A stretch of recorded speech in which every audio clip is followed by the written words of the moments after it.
Chapter 1701. There was no need for Duque and the rest to take action personally. The first wave of the Allied army's charge had already been launched. Darien Mograine's huge rune sword slashed down, and the Death Knights of the Black-Edged Knights charged directly from the west side of the Ice-Crown Fortress.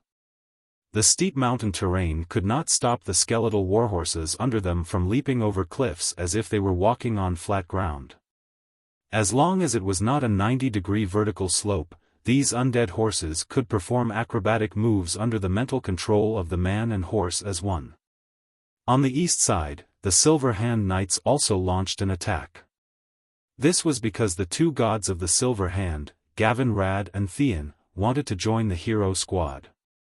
This time, the Silver Hand was decisively handed over to the standard second-generation paladins, led by the two female paladins, Mara Fordragon and Lena Thunderspear. For a moment, Duque was a little worried. But then Duque felt relieved. After all, these two were in history with Trajan, and their statues were stored side by side in the Paladin Profession Hall as a memorial. If not for the fact that there were too many paladins in the alliance and that they were too strong, without the two ancient gods holding the fort, these second-generation paladins would probably have taken over long ago. Now it seemed that the female paladins of the alliance were also very fierce. The Silver Hand led by the two female paladins was like a sharp knife cutting through butter, easily destroying the Scourge soldiers who had lost the direct command of the Lich King. A hammer to the left and a holy seal to the right. Even playing polo was not as satisfying. Unfortunately, the Alliance Hero Squad could no longer accommodate so many paladins. In addition to these two, there were also more famous and strong paladins like Riadaline, Murad, and Iriel the Hoof. Well, the Alliance did not have many things, but the Paladin Hero Squad had a lot of them. If it were an ordinary profession, the one who would clear the field the fastest would definitely not be the mage. But after the Radiant Moon, no one could compare to Pharaoh. Oh ha ha ha, in front of the Hero Squad, a dwarf shot out arcane impact with his short arms in turn, smashing the undead blocking the Ice-Crown Fortress into pieces. He was Milhouse Mana Storm. Originally, Duque did not want this guy to join the Hero Squad. However, not only did this guy recommend himself, but he also said that he wanted to get a spaceship for interstellar travel. Because of this fellow's erratic personality, Duque would never place him in a position that required a steady personality like guarding the magic formation. However, it would be a waste not to use a peak Radiant Moon Pharaoh, so he might as well use this as an excuse to ask the Drenii on his behalf. In the end, it was as if this guy was on steroids and had a strong desire to show off. Of course, he alone would not be able to clear thousands of undead. In front of the hero team, there were two elite teams leading the way. They were the champions of the Alliance and the Horde who had shone in the Crusade. Sal had made up his mind to preserve his strength, but a group of his subordinates could not hold him back and took the initiative to ask for battle. Duque gave Sal a call. Approved. Humph. I've killed 18. I have 30. You have the nerve to show off to me after slaughtering the weakest skeleton? We're just elite monsters. Alliance warrior Sakagar bickered with Horde warrior Nahok Steelbreaker, his hands not holding back at all. In any case, their main task was to open the way for the Hero Squad, and it was up to them how far they could go. Seeing them, Duque did not expect Tyrion to say with emotion, "It's good to be young." Duque rolled his eyes. "You can come to me and get eternal life." Tyrion was silent. Duque did not try to persuade him. After all, Anduin Lothar had chosen to end the last of the Arthi royal bloodline through natural death. It was not only to open the way for future generations, but also to set a noble example. Even though Lothar was not a paladin, the paladins had always unconsciously used him and Wother Lightbringer as role models. Sigh. Looks like I'll have to wait until Return of the Legion to persuade them. People can change, and fate can be changed. Duque had already done so much and gained so much success. He had to do his best to save this world that could be destroyed at any time.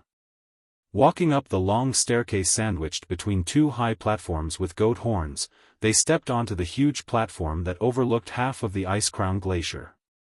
Stepping on the ferocious-looking skeleton relief, they looked at the huge corridor that was more than 50 meters tall, and looked at the statues of evil spirits on both sides that emitted violent flags. Everyone in the hero squad cast their eyes on the huge vortex at the end of the corridor. It was a teleportation portal. Arthas had activated her domain, rendering long-range attacks ineffective and protecting the entire Ice-Crown fortress from the attacks of cannons. However, the real interior of the Ice-Crown fortress was behind this teleportation portal that was full of unknown things. At the entrance, everyone stopped and looked at Duque. At this moment, other than Jaina and Kale, that's who were in charge of guarding the 7 teleportation points, as well as a group of second-rate mages like Solarian, it could be said that the strongest people in the Alliance were here. In addition, there was also Lord Howl in his heroic spirit state and Varrock Salufar. "Let's go. Let's end this," Duque said calmly. He gently reached out to the teleportation portal and used his demigod power to connect to the already stable teleportation portal. He was making sure that his group would not be teleported to some unknown place. Duque did not notice that Theon was tightly gripping the hilt of Ashbringer in his hand. After a short teleportation, the scene in front of them made the heroes murmur. Everywhere was filled with an evil icy mist, the bone-chilling floor, the ominous statues that always stared at people, and the huge chandelier that seemed like it could fall at any time and crush people to death. Everything gave people a feeling of fear and unease, but there were no enemies. This is the final battlefield, right? Arthas is not qualified to be the host. Even if there's number 21 gun salute, at least a few skeleton soldiers can come and play grave disco to liven things up. Gavin Rad whistled frivolously. This, of course, attracted the chuckles of many heroines. Only Theon frowned. Gavin Rad, all right. Don't take it too seriously. You're just too serious. You're so young, but your hair is already moving upward. The veins on Theon's forehead bulged, the cross-shaped veins as obvious as they could be. One had to know that he was just over 50, and with a head of slightly orange hair and a full beard, he was considered a handsome man in the Alliance. On the contrary, although Gavin Rad was a handsome man when he was young, he had the momentum of developing into Mr. Mediterranean.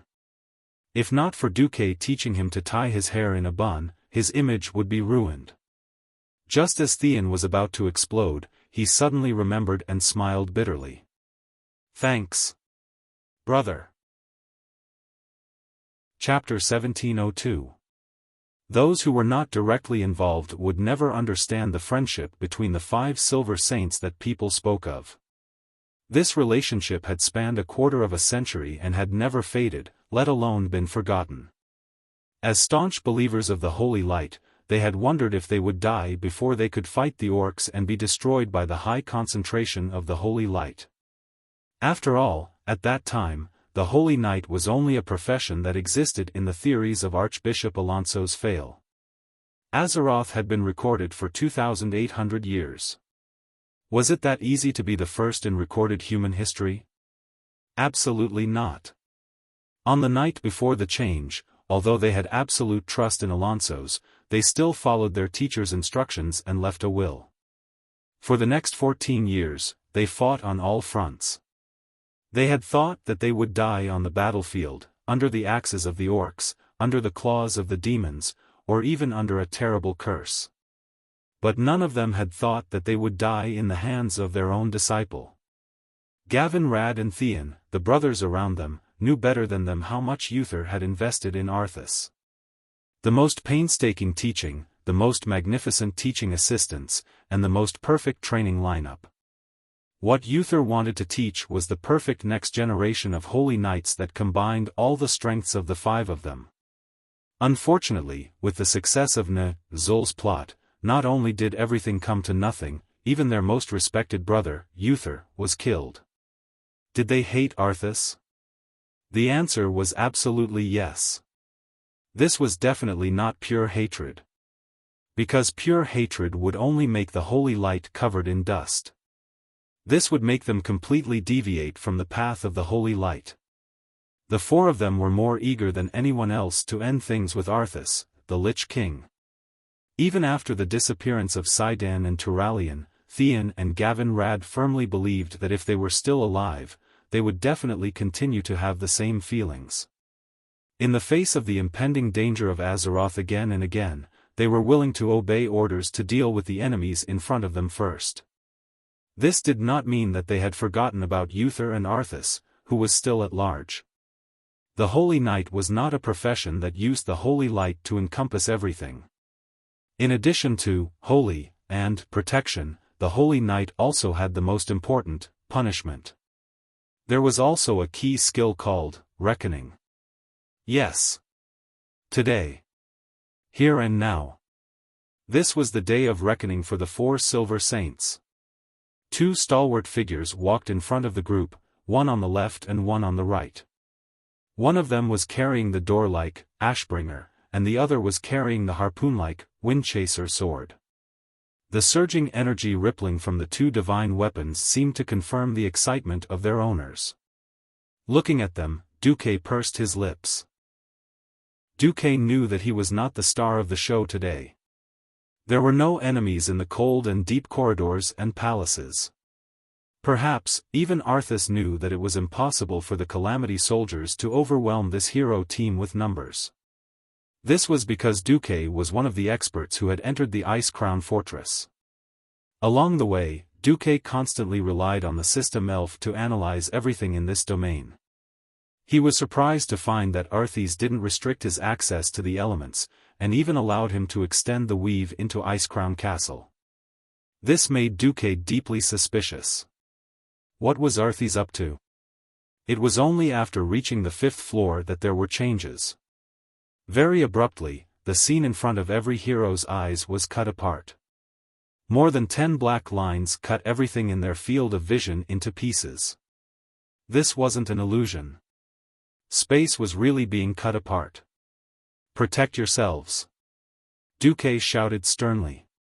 This shout was actually just instinctive. The moment space was cut apart, it was already destined that the sound transmitted through the air would not reach the ears of the hero team. Duque waved a tish, and immediately discovered that a strong suction force was sucking him to a huge square. Originally, Duque didn't want to follow the other party's wishes. When he sensed the other party's aura, Duque changed his mind. In the darkness, a square entered Duque's vision at high speed. The ground was covered with patterns of skulls, the dark green carvings, the surrounding towering pillars, and the layers of concentric patterns that looked like chrysanthemums in the middle of the square made Duque immediately realize where he was. Wow! That's interesting. He's actually welcoming me in the territory of his dead wife. This was indeed a part of the Ice Crown Fortress. It turned out that here, the players would face Maligo's wife, Sindagosa, who had turned into an ice dragon. Unexpectedly, after Sindagosa was beaten to a pulp, the one guarding this place would be Maligos, who only had half a body left. Yo, Maligos. You want to deal with me alone? You think too highly of yourself, don't you? Get Arthas out here. Duque had a smile on his lips, his expression full of mockery. Maligos opened his mouth, which was basically only left with bones. The dragon's mouth, which was barely attached to dry lips and muscles, let out a furious roar of the soul. Despicable thief. I still have a score to settle with you. Don't worry, you won't have the chance to meet the great Lich King.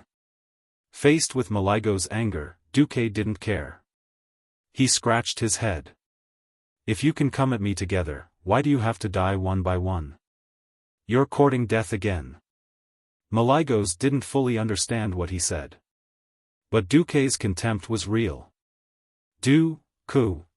The terrifying dragon's roar shook the entire palace. Countless icicles that were originally frozen on the pillars and decorations of the main hall's plaza fell down one after another and fell to the ground with a crisp, ping sound. It wasn't just Duque. Almost the entire team of heroes had been torn apart by the spatial trap just now. When he fell from the sky, what appeared in front of him was a huge monster that could tentatively be called humanoid, 6 stories tall. It stood on 2 legs, with only 2 toes on one leg and 4 on the other. The left claw had 3 withered bones, and the right had 4 palms still wrapped in rotten flesh. Its left shoulder was a huge mouth. Wrapped in fangs, there was something that looked like a scapula. On the huge right arm, there were 2 crooked arms. Its facial features were also very random. One eye was at the back of its head, one was below the crooked left corner of its mouth, and several more eyes were on its belly, arms, back, and other places. Obviously, this was another disgusting monster stitched with forbidden black magic. If Duque were here, he would definitely recognize this as one of the bosses of Ice Crown Fortress, Rotten Intestines. On the other side, Gavin Rad was equally dumbfounded. F***CK. I'm about to throw up the bread I ate last night. Unfortunately, he encountered Rotten Intestines' brother, Rotten Noodles. Chapter 1703. F***CK. I'm about to throw up the bread I ate last night. Unfortunately, he met Rotten Intestines' brother, Rotten Noodles. In addition, William encountered the undead creature, Lord Malorger, which had 4 skulls. Magni against Lady Fallen Whisperer. Elucia and Curia to Professor Putter's side. The highlight was when the 3 demigods fell in front of the frozen throne. Onyxia, Vashj, and Sylvanas, the 3 demigods could be said to be the strongest in the alliance apart from Duque. Oh! What a good plan. So the Lich King only knows how to bully women? The human form Onyxia swung her long black hair with her right hand and put on a charming expression. On the frozen throne, Arthas did not move at all. After taking off his helmet, his pale face showed a rare look of ridicule. Hee. The great Azeroth guardian dragon actually has the cheek to say that you're a woman? Sure, I'll open a portal for you. You can leave Ice Crown Fortress by yourself. After saying that, Arthas actually opened a portal surrounded by a frosty aura. The top of the portal reflected the scenery outside. As long as Onyxia stepped out of the portal, she would be able to return to the Alliance's camp near the Castle of Evil. The problem was, would the Black Dragon Princess dare to do so? She had finally made a name for herself under Duque and developed from a pitiful mount to a harem. If she dared to escape on her own, Duque would peel off her dragon skin and beat it like a drum. Glancing at the side, she saw the silent Sylvanas and Vashj, who was quietly watching her performance in a maid's uniform. Vashj aside, Sylvanas would never abandon Arthas, his opponent, and leave. If Duque was here, there would still be Duque to suppress Sylvanas. The main point was that Duque wasn't here. 15 years after the Door of Darkness, the calamity of the Eversong Forest, the destruction of the old Silvery Moon City, and the deaths of millions of his compatriots. Although the betrayal of the Sun King played a part, ultimately, it was still because the Calamity army led by the culprit, Arthas, was too strong. Now, Zul, the mastermind, and Arthas, the culprit, had merged into one. Sylvanas, who was determined to take revenge and had even changed her race's name to Blood Elf, would never let go of such an opportunity. Looking at the lightning snakes that were constantly jumping around her body, it was obvious that she was ready to fight. Onyxia did not know how strong Arthas was, but looking at his, Frostmourn's fury, she knew that she would definitely not be able to defeat Arthas. She didn't think that any of the 3 of them could stop the Lich King. She only knew that if she really ran, Sylvanas might be dead. How could Duque spare her then? The hesitation only lasted for a moment. In the next moment, she caressed her face and teased, "Io, so annoying. Such a small portal, you want to send away, who? When she said the last two words, not only did Onyxia's voice become stern, she also transformed into her original form, the fearsome black dragon princess. Sister Sylvanas, if you don't mind, how about we fight the enemy together? Ignore the one in the maid uniform. Okay. In the next second, Sylvanas turned into a stream of light and disappeared on the spot. When she reappeared, she was already standing on the back of Onyxia's neck. If there was a fatal weakness for a dragon, it would be here. There would not be any other place. Because this was the most difficult place for a dragon to take care of. He. Vashj laughed faintly, and at the same time, she also turned into a six-armed Naga. In the past, she would always hold a bow, but this time, her six slender arms were all close combat weapons. Nagas were not only sharp archers and mages, but also the sharpest close combat experts at the same time. Arthis was probably smiling, but the smile on her face was getting more and more radiant. Yet, for some reason, it gave off the feeling that it was a fake smile that didn't reach the eyes. He did not put on his helmet and just stood up, holding Frostmourne, and walked down his ice throne step by step. At the same time, the most shrill alarm suddenly sounded in Naxxramas. Not good. Our spatial portal has been unlocked for some reason. A radiant moon mage cried out. Got it. Without saying much, Jaina took off her coat and quietly put on her epic-grade cloak. When she slowly walked in front of the portal in the center of Naxxramas with her staff in hand, dozens of translucent illusory skeletal palms appeared out of thin air. After an ear-piercing sound that was almost like scraping glass, the last barrier in front of the portal was completely destroyed. An incomparably dark door opened, and a great lich with a head that was completely different from its body stepped out of the portal. Oh. Jaina Proudmoore. How disappointing. So the Alliance left you here to die? The one who came was the former Sun King, Anastrian. Jaina's expression was incomparably calm. She had a look of understanding on her face. Anastrian, do you really think we didn't expect you to attack Naxxramas? As Jaina's voice fell, the portal behind the Sun King suddenly made a crisp, cracked sound. 1/10 of a second later, the portal he opened was crushed by an illusory red dragon claw that suddenly appeared. Less than 3 meters behind him, the humanoid red dragon sister appeared with her hands on her waist, standing there lazily. The name of the Dragon King was the best interpretation of strength. The Red Dragon Queen teased, "Oh, Arthas didn't miscalculate the comparison of strength, did he? He actually dared to send you out? It wasn't just Alexstrasza." Not far to the right of the Sun King, a portal formed by the swinging of fire elements opened, and a figure familiar to the Sun King stepped in. Ha! Isn't this the son who betrayed me? If the Sun King still had muscles on his face, this would be an extremely sarcastic and mocking smile. Unfortunately, a skull made of ice could not express any facial expressions. Kale, that said softly, "I came today to make a final end to our relationship, father." Ga.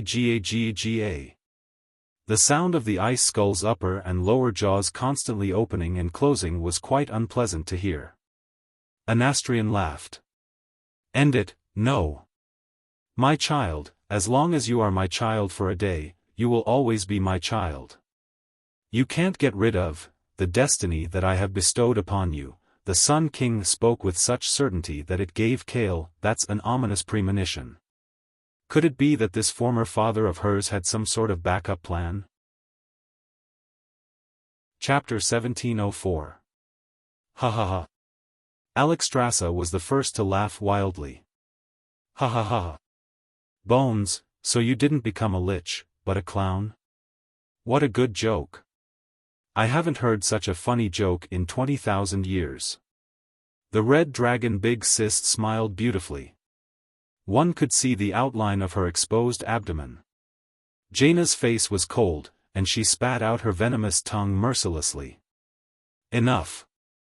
Anastrian, your dirty soul that betrayed your people has no right to talk about inheritance and the fate of your descendants. From the moment you sold your soul to the Lich King, you are nothing but a pile of smelly bones. Only Kale, that's, the former prince who used to smile gently and elegantly, now had a gloomy expression. But his clenched fists and the few arcane fireballs spinning faster and faster behind him revealed the excitement and resentment in his heart.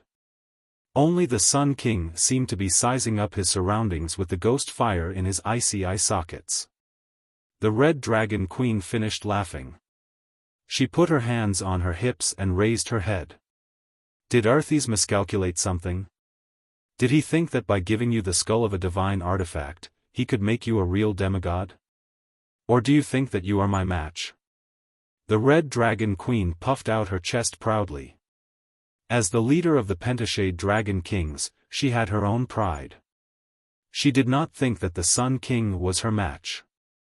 Anastrian seemed to be laughing. Ha ha ha. If we fight face to face, I am indeed not your match, big lizard. The Red Dragon Queen raised her eyebrows and puffed out her cheeks. Her anger was easy to understand. Sure enough, he changed the topic. But, who wants to fight you face to face? Oh. Perhaps you still don't know why I want to use Naxxramas as a breakthrough point. Jaina's eyes were half closed. He was right. If he attacked the magic vein nodes guarded by the Radiant Moon Mages, he might be able to severely injure them with the first blow. Jaina said coldly, because Naxxramas used to be a fortress belonging to the Scourge, right? What a pity. This fortress has been completely remodeled by me and Duke. The Sun King raised the grey index finger of his right hand and shook it proudly. No, no, no. Even the Lich King himself doesn't know the true use of Naxxramas. Actually, this floating fortress isn't a real fortress. At this point, he deliberately kept them in suspense. Even though the two Breaking Dawn mages were vaguely eager to hear the rest of the story, they remained clear-headed and had already stealthily reinforced their magical defenses. Jaina further confirmed the Weave's control over Naxxramas. The Sun King smiled, and the upper and lower jaws of the ice skeleton once again made an uncomfortable and frightening, quack, sound. He. Naxxramas was originally used as a prisoner's carriage to describe it in a more convenient way. The moment Anastrian uttered the last word, he activated the spell he had been hiding for a long time. Without giving Alexstrasza any time to react, countless rays of light suddenly shot out from the void and crossed the space, forming dazzling chains that directly locked onto her robust body. Ah! This is... The Red Dragon Queen let out a rare cry of surprise. No longer caring that this was a rather narrow teleportation hall for her, she brazenly activated the ultimate transformation spell. Who knew, almost at the same time that her limbs and neck thickened, the chains actually became thicker and larger at the same time. They tightly bound her body, and a purer Titan energy burst forth. Ah! Not good. This. Quick, stop him. From the left and right, the blazing fire element and the bone-chilling frost element combined to form the most powerful, frostfire arrow, which poured fiercely onto the Sun King's body. For Jaina and Kale, this was the safest way to fight. The original Sun King must have specialized in the fire element. When the two of them saw the ice skeleton that imprisoned Azul, they couldn't be sure. After all, the Lich King's signature element was frost. Since they could not be sure, they simply used the frostfire arrow. That was because this mystical spell would cause the most damage based on which element the opponent had the weakest resistance to. In order to deal with today's battle, the two had spent a long time practicing. But it did not seem to be effective. He. The Sun King let out a hair-raising sound like an owl. The extremely exaggerated ice shield on his body, with at least 30 layers, firmly resisted the joint casting of the two. At the same time, he continued to drag the Red Dragon Queen into this mysterious prison. Jaina and Kale, that's faces were as white as a sheet. They had miscalculated. Just as no one said it, no one would know that Otter's true purpose was to imprison the ancient gods, and the rest were secondary purposes.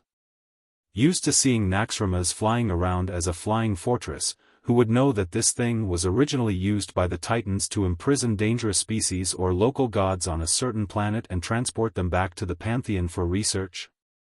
Jaina gritted her teeth and suddenly shouted, "Torim!" A huge figure appeared almost in response. He punched through the wall of Naxxramas' teleportation hall, and his huge body, so huge that it was difficult for mortals to look up, squeezed into the teleportation hall. Torim, whose eyes were bursting with Titan energy and lightning, hammered down, and an explosive ball of lightning exploded where the Sun King stood. Unfortunately, he seemed to have activated Flash at the last moment and dodged it. Torim's rumbling voice echoed throughout the teleportation hall, "I didn't expect you to find such a loophole. Damn you, Maligos." Needless to say, to know such a top secret, it was definitely not the Sun King, who only had a lifespan of thousands of years. Only Maligos, who was also a guardian, would keep such a secret. Jaina's hands were not hesitant, and a series of spells followed. "Sun King, do you have the ability to lock all the guardians in the prison?" The Sun King could not help but feel a little bitter at this time. How is this possible? As the strongest dragon aspect, Alexstrasza's strength was definitely the top among the guardians. Unless it was the demon soul that had her own soul back then, how could she be suppressed so easily? One dragon aspect was enough to give the Sun King a headache. However, the Sun King actually had a backup plan. But since I have inherited Zul's ice skeleton, it also means that I have inherited his huge mental power. With his evil words, an incomparably terrifying mental energy pressed toward Torim, Jaina, and Kale, that's at the same time. Chapter 1705. Ugh. Even though Duque had already reminded them to prepare protection in this area, Jaina and Kale, that still felt overwhelmed. They both knew that this was under the premise that the Sun King did not use them as the main target. Torim, who was on the other side, was in the most pain. His huge body knelt down on both knees, his hands clutching his temples hard, and his mouth made indistinct sounds. Although most of the guards near the teleportation hall of the fortress had been secretly invited away, there were still some paladins here in order to avoid being discovered by the enemy that might invade. At this moment, all existences below the hero level let out painful howls. Jaina's forehead was full of cold sweat. She had to admit that she had miscalculated. Alexstrasza's mistake and being trapped was the biggest miscalculation. This meant that the strongest combat power on the Allied forces' side had been directly sealed, even if it was very likely to be temporary. Khadgar. Khadgar, do you hear me? Can you do anything? Jaina urgently called for help through the magic net. I have no choice. Perhaps no one in the Alliance is good at resisting mental attacks. But I know of one existence. Go! Jaina shouted in the sea of consciousness. Inside Naxxramas, a mental shock wave that was 100 times stronger than the raging waves repeatedly washed the nerves of every living creature in the fortress. Soldiers with weak mental strength had already begun to bleed from their eye sockets and ear holes. If this continued, a large number of people would die here. That's face was pale, and he cried out in his heart that he had miscalculated. Duque had calculated that the Scourge army might use this former Scourge fortress to cause trouble, and even that an Astrian might come in person. Unfortunately, Duque had miscalculated the strength of this Sun King. No one had thought that Arthas would actually give the ice skeleton that Zul had used before to the Sun King, making his strength so terrifying. In just a few seconds, the tens of thousands of soldiers in the entire fortress were completely paralyzed. Everyone almost suspected that it was not an Astrian who had come, but the real Lich King Arthas. At this moment, a female voice suddenly came from the void. Humph. The voice was clear and cold, but it gave people a sense of confusion. It was as if the voice was not a voice, but an auditory hallucination. It was this voice that instantly brought Anastrian's unending spiritual waves to a halt. It was the haze of day. It was a jade-colored dream. Jaina suddenly realized who she was. An illusory and beautiful green dragon head appeared in the air above the teleportation hall. Even though the head had shrunk a lot, everyone could easily recognize it as Isra. TSK. It's not that simple, is it? The Sun King spat and had no intention of retreating. Isra, who was in charge of the Emerald Dream, might not be able to leave due to the changes in the dream world. It was still possible for him to help out a little. After all, the ones here were not the undead who had been forced to step into the realm of the dead and had no resistance against mind control, but thousands of living humans with vibrant bodies and surging vitality. Even the demon of 1,000 throats, Yogg-Saron, who was also a master of mind control, did not dare to guarantee that he could control a guardian in an instant. Even for the other guardians who were betrayed by Loken, Yogg-Saron had to spend a long time peeking into the target's mind and breaking their hearts from their weaknesses before he could truly achieve a more perfect control.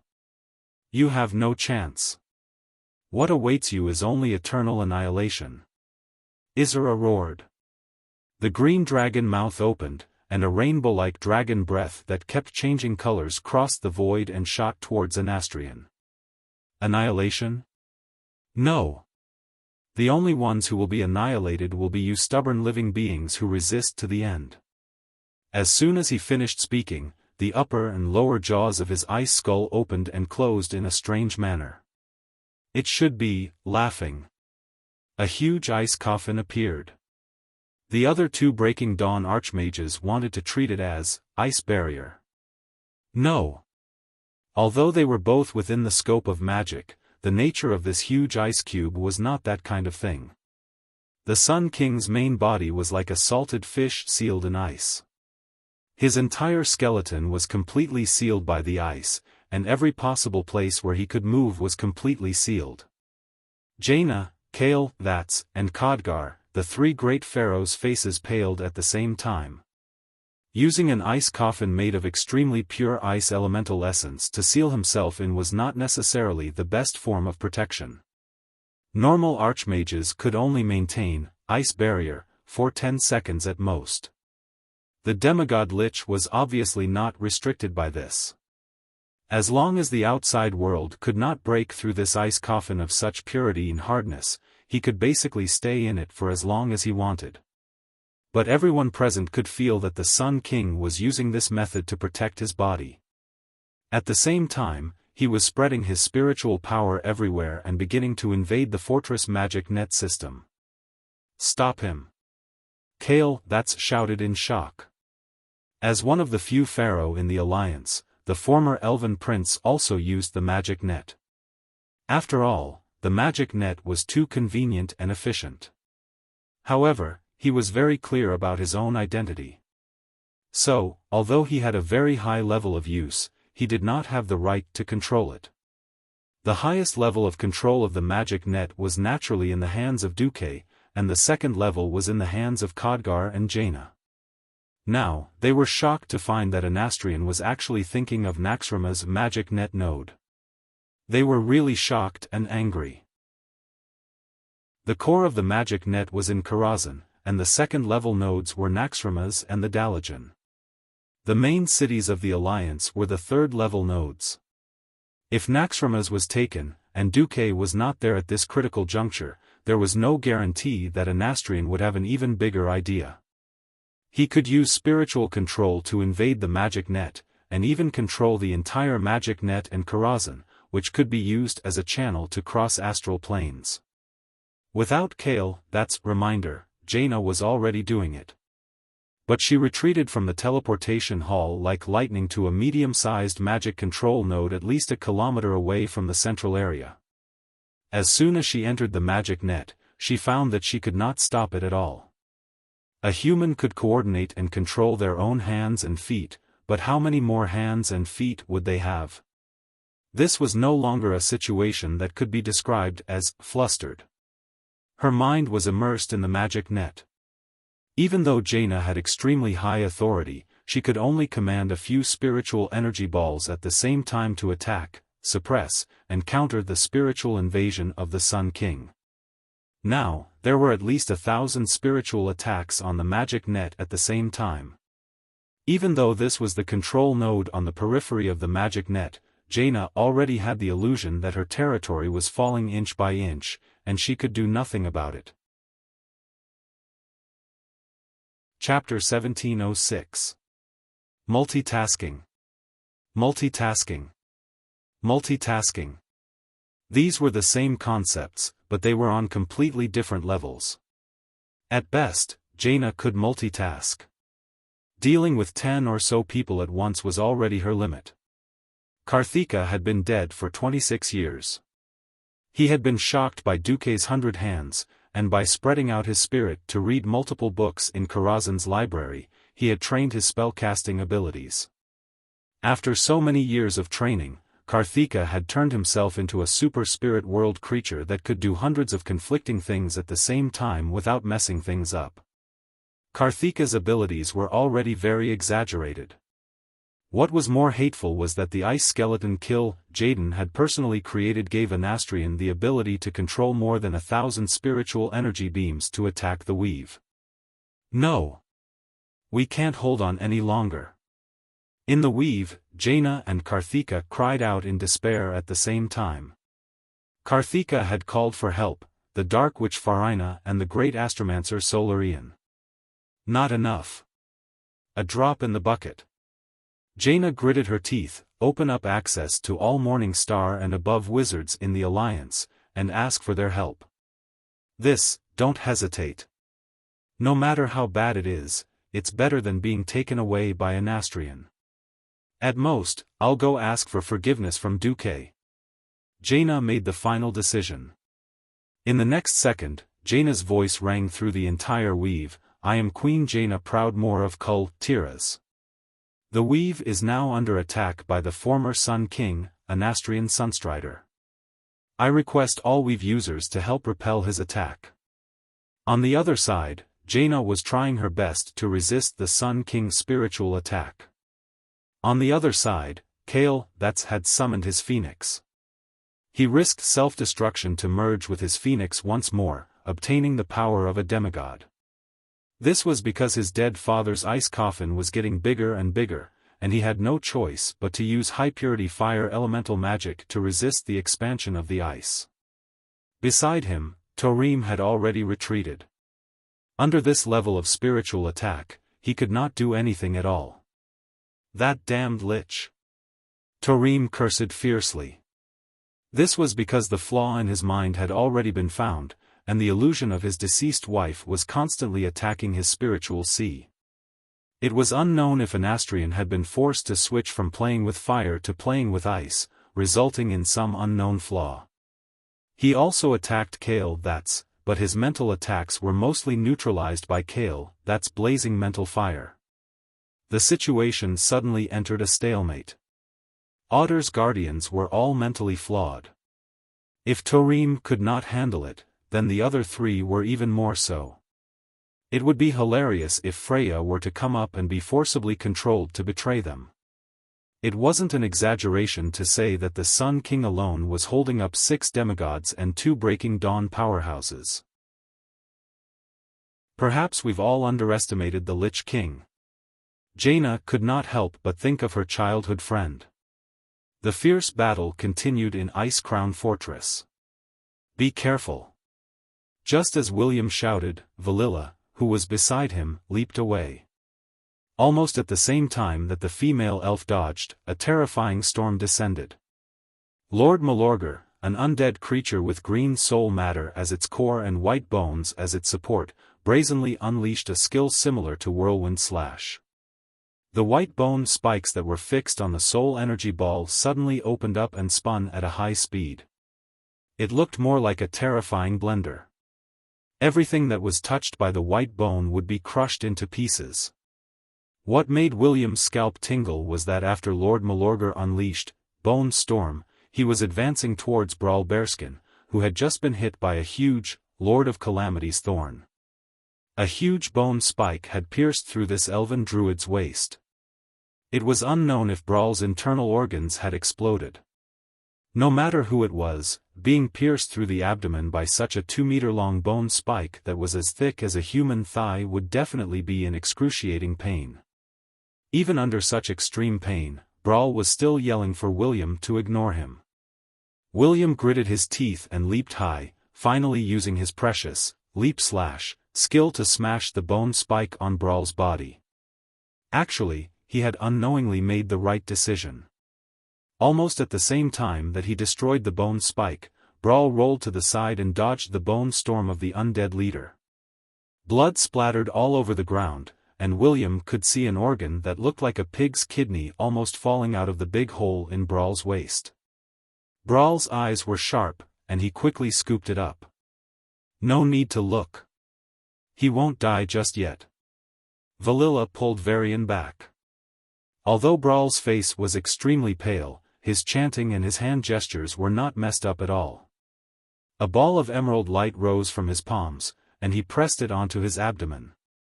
The huge bloody hole started to heal at a speed that was visible to the naked eye. In just 3 to 5 seconds, the bloody hole disappeared, and in its place was a new belly. Brawl laughed bitterly. I just barely managed to get my organs back in place. I need at least 3 minutes to recover about 30% of my battle power. William's hands trembled, and he clenched his teeth. Leave this battle to us. In countless life and death battles, Brawl had guarded their backs. This time, it was their turn to protect this respectable brother of theirs. William merged the 2 divine weapons in his hands, forming a huge divine sword. His sharp gaze swept across Lord Malorger's body. For skulls are not enough. You better have 1,000 heads for me to chop off. In the next second, he turned into a strong gust of wind and blew towards the huge undead leader. On the other side, in a hall filled with skulls, Magni and Chandri's Feathermoon were fighting against the Church of the Cursing's Lady Deathspeaker. The flames from the Balrog's warhammer engulfed a huge humanoid monster that was as tall as 3 people. However, more monsters continued to pour out from the side doors on both sides of the hall. More than 10 supporters and zealots of the Church of the Cursing chased after the seemingly weak General Feathermoon. She was over 10,000 years old, but because she was Tyrand's adopted daughter, she was a generation lower. While Tyrand was talking to the leaders of the Alliance as equals, Chandri's was rather bitter. It was destined that she could only vent her frustrations in battle. Even though she was being chased by more than 10 powerful believers of the Church of the Cursing, this elven general who was in charge of guarding one side of the hall lightly stepped on a pillar 3 times and flew into the air. Chapter 1707. Chandri's twisted her body in mid-air and shot an arrow. Her next move was almost mistaken as a Naga's. Mortals couldn't shoot 3 arrows simultaneously, or 5 rounds of 15 arrows in a second. What was more terrifying was that the arrows were shot at the ceiling of the hall. When they flew in mid-air, they actually split into pieces. The fanatical believers looked up at the densely packed light spots. After they hit the ceiling of the hall, they did not bounce randomly. Instead, under the influence of a mysterious power, they were reflected back at a predetermined angle. The arrows whistled through the air and easily pierced through the bodies of the believers. In an instant, the side of the hall seemed to rain blood. The entire side of the hall looked like it had been plowed by Zhu Beiji's rake. Several rows of cursed believers fell. Humph. Lady Deathwhisper waved her skeletal hand. The believers who had just fallen into the realm of death stood up slowly. They were already immortals. Oh! Seeing their companions stand up again, the fanatical believers all let out excited voices.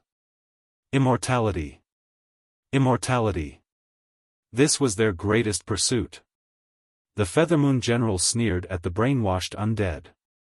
As she raised her arm, a rain of dazzling purple ribbons streaked across the void and shrouded the undead's heads. In the next second, the newly born immortals who had not fully climbed up had already turned into a pile of rotten flesh and blood. Ha! You want to be immortal forever? This is the immortality you want. Chandri spat on the ground. Unexpectedly, Lady Deathwhisper raised her arms and shouted, "No one can escape from this world of death." Lady Deathwhisper used Mana Barrier to block Magni's attack right in front of Chandri's. Then, she used Death's Wither on Chandri's. The stench of death spread out. Mortals would die just from smelling it. Even though Chandri's physique had greatly increased after entering the realm of hero, she still did not dare to take this attack head-on. To make matters worse, when she was rolling around, she was hit by a paralysis curse. She was a priestess and also a ranger, but she did not have a way to dispel the curse. At this moment, in this place where there was no profession that could dispel the curse, she could only take it head-on. "Magni, have you settled it?" Chandri's was not as easy to talk to as her adoptive mother Tyrant. He didn't care if his foster mother was Magni's equal or not. He would get angry when he needed to. Immediately. Magni was also having a headache. The lich in front of him was too stubborn. She actually dared to take on his Balrog hammer with her shield up. He had wanted to conserve his strength and use all his strength to hammer Arthas, but now, he no longer held back.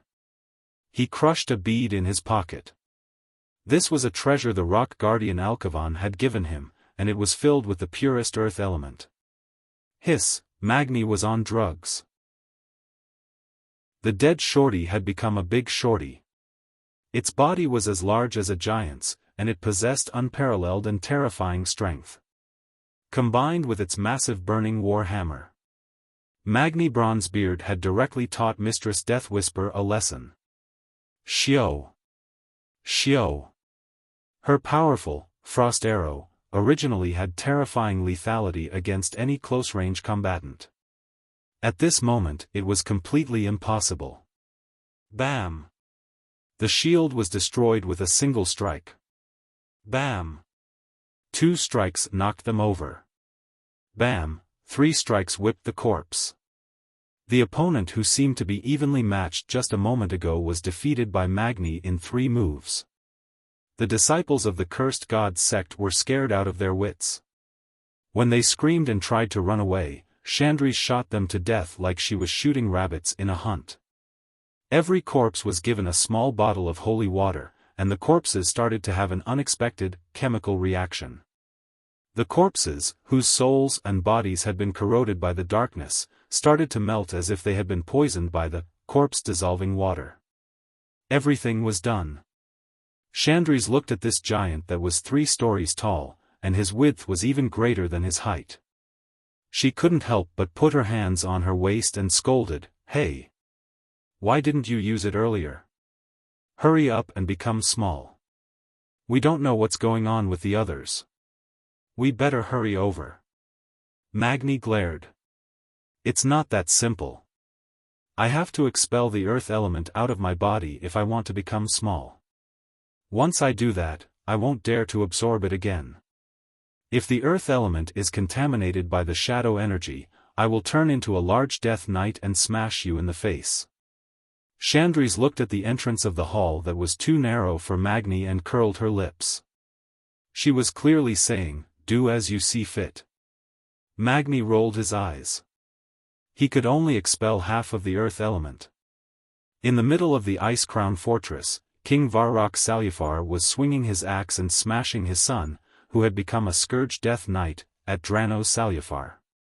Behind the father and son, who were separated by life and death, was Grom Hellscream, who was silently watching the battle with Blood Howl.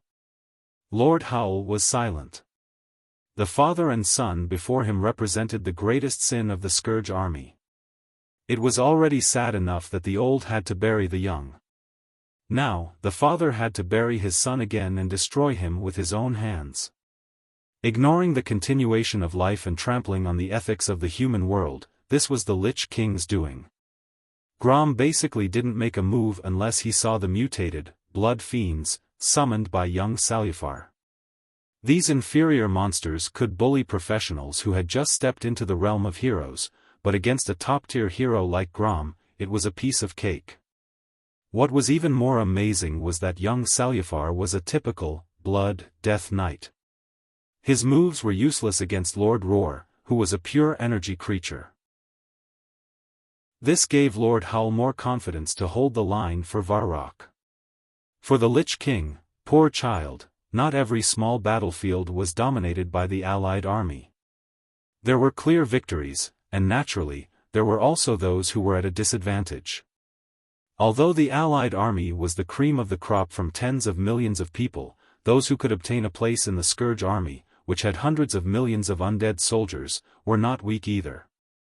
The entire Ice Crown Fortress was filled with fierce battles. In the square of the hall that originally belonged to Sindagosa, Malygos attacked Duque with beautiful magic while provoking him with words. Ha ha ha. Are you ready? Soon, you will see your Sylvanas transform into the Queen of the Undead. And that little female dragon of yours, and that filthy Naga. With a wave of his claws, Malygos summoned another terrifying ice storm. This was Ice Crown Fortress, Arthas' home ground. In terms of dominating the ice element, the Lich King's faction had an absolute advantage. Duque didn't just use the fire element to fight against it. Chapter 1708. Arthas was sitting on a magical ley line, while Duke was using the wirelessly connected weave to exhaust his mana. There was a natural gap between them. Duque very cleverly summoned over 100 hands of magic and used arcane barrage to continuously defeat the icicles that were flying at him. When Malygos gave up control of the frost element, Duque slowly seized control and purified it with holy magic. Ha ha ha. His Majesty the Lich King is already killing your woman. You stole His Majesty's woman, and now His Majesty is here to steal yours. Malygos kept spewing trash talk, which made Duque quite unhappy. Malygos was a madman. Duque had known for a long time. Not only was he arrogant and crazy, but he also had no integrity. In the battle of ancient times, if he hadn't let the weakened blue dragons attack Neltharion in a rage, the blue dragons wouldn't have been wiped out, and his wife wouldn't have died just like that. After his wife died, he was afraid that his wife's ghost would haunt him, so he let her grieve in the far north for 10,000 years. Later, when his wife's corpse came back to life, Malygos didn't clean up after himself.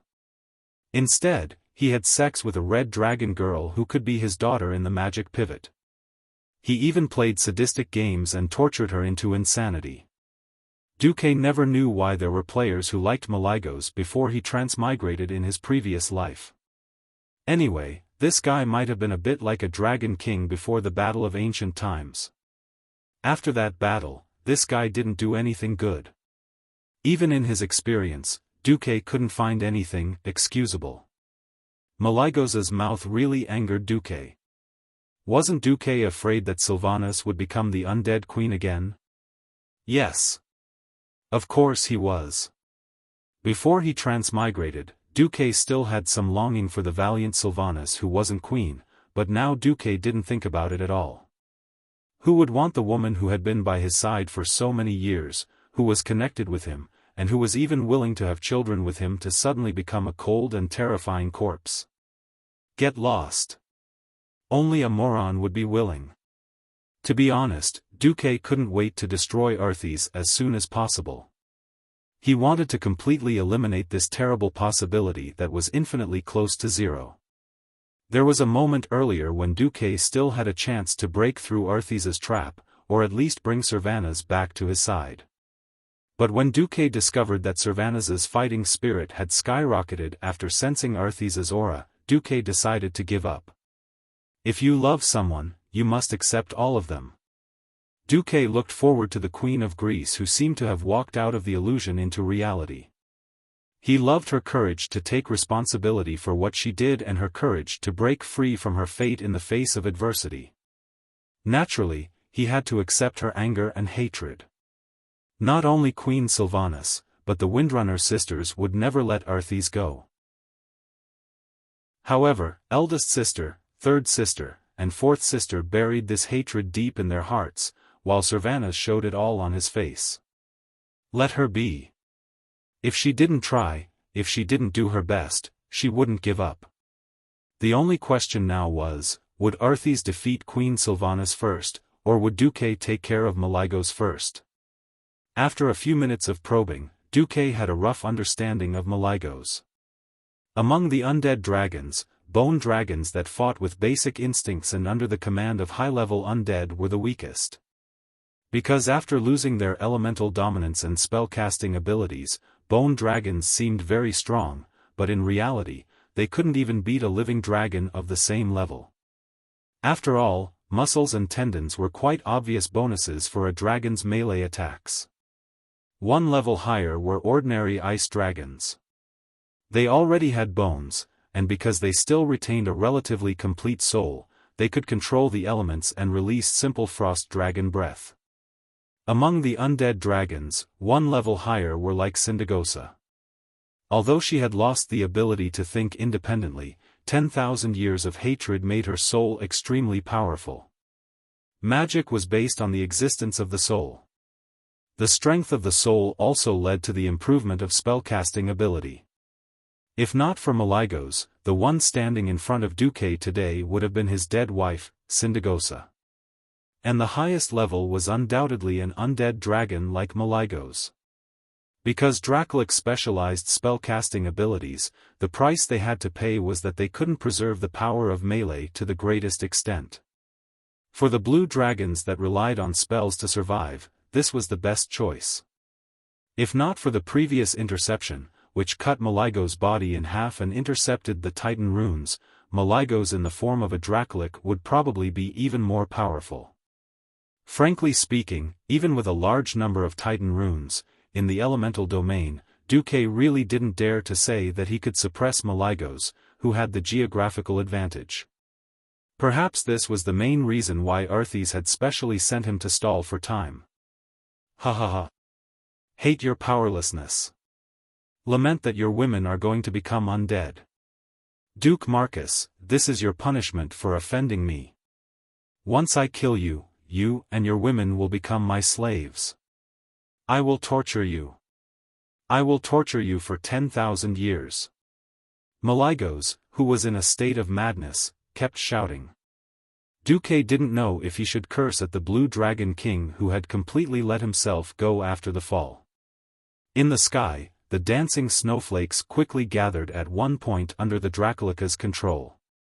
In less than a tenth of a second, they formed a giant icicle that was big enough to pull the pillars of Orgrimmon. When he threw the icicle at Duque, dozens of shining blue arcane missiles pierced into the icicle like spears. The arcane energy killed the frost elements and caused an intense explosion. The destructive power spread out and accelerated the icicle's collapse. The splashing frost elements in the form of ice shards and mist shot countless snowflakes in all directions. This scene was like the fireworks that Duque had seen on New Year's before he transmigrated. Unfortunately, there were only two monotonous colors, snow white and arcane blue. Ha! Duke Marcus, you're finished. As long as one member of the hero team dies, your invincible legend will be shattered. They will immediately join the Calamity Army and defeat the heroes that you're so proud of one by one like a snowball. Just wait to face the Calamity Army formed by your women and subordinates. Oh? Is that so? Duque smiled faintly. He had to admit that Malygos' words were a little bit right. All along, there had been too many powerful people who died in the early stages of history. When the return of the Legion came, there was always a sense of heartache. For so many years, Duque had been holding the command of the hero team. This was what he was afraid of. Victory kept accumulating, and Duque was a little worried again. He was like a nanny or a spoiler, telling everyone the enemy's strategy in advance and then winning. Would such a victory be able to temper a strong individual to take charge of an area? Chapter 1709. The alliance was getting stronger and stronger.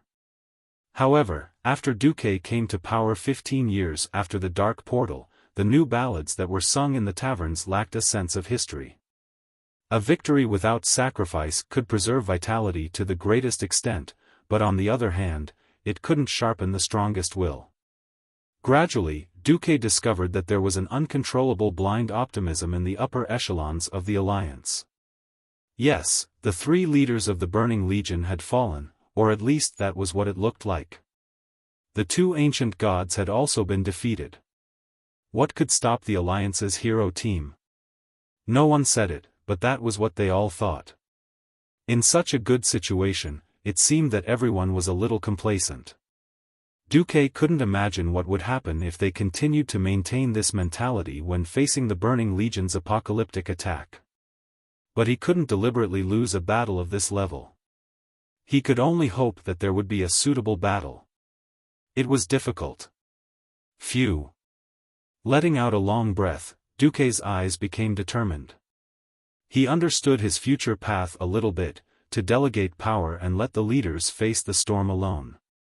This path might be difficult, and it would be accompanied by blood and sacrifice, but it was necessary. But before that, he had to defeat Arthas first. The magic that was bombarding him seemed to have nothing to do with Duque anymore. He fell into a strange state of tranquility. A tish was raised high in his left hand as if to show off, and the bright arcane light almost blinded Maligo's ghost eyes. In fact, Duke's right hand, which was behind his back, was actually holding his Song of Light and Shadow. System Elf, activate Arcane Storm in 10 seconds. Understood. In 10 seconds, the situation on the battlefield, which had almost become a fixed pattern, suddenly changed. Maligos was caught off guard by this fierce attack that came almost without warning. The aura of almost squeezing out every drop of magic power really shocked Maligos. According to his estimation, not only did Duque exhaust the magic power of the magic circuit in his body, but he also didn't let go of the magic power of the external magic net circuit attached to it. For a mage like Duque who grew up in the orthodox way, arcane magic was the absolute foundation. Without the support of the arcana technique, it would be difficult for him to use the ice and fire elements smoothly. Duque's actions were tantamount to destroying his own foundation, at least in the short term. Is Duque mad at me? Or is Sylvanas really his reverse scale? Maligos sneered in his heart. Both of them were top-notch magic elemental magic. In a situation where both of them had similar levels of mystery and concentration of elemental magic, the deciding factor of victory was no longer magical techniques. The key to victory was usually the amount of elemental reserves, vitality, and magic resistance of each other. From Maligos' point of view, he had the support of the Lich King's magical ley line, while Duque had the magic net that connected the 4 major elemental realms. In a situation where they could not cut off each other's elemental supply, this battle would become a long one. That was exactly what he wanted. He believed that the Lich King would finish his battle before the outcome of this battle was decided. It would be difficult for Sylvanas, who only used the wind element, to break through Arthas' defense. While the power of lightning was impressive, it would be difficult to defeat Arthas, who had the home advantage. When her offensive weakened, it would be the end of the battle, and Arthas, who had more stamina, would win. Maligos did not know that Duque had made the same judgment faster than him.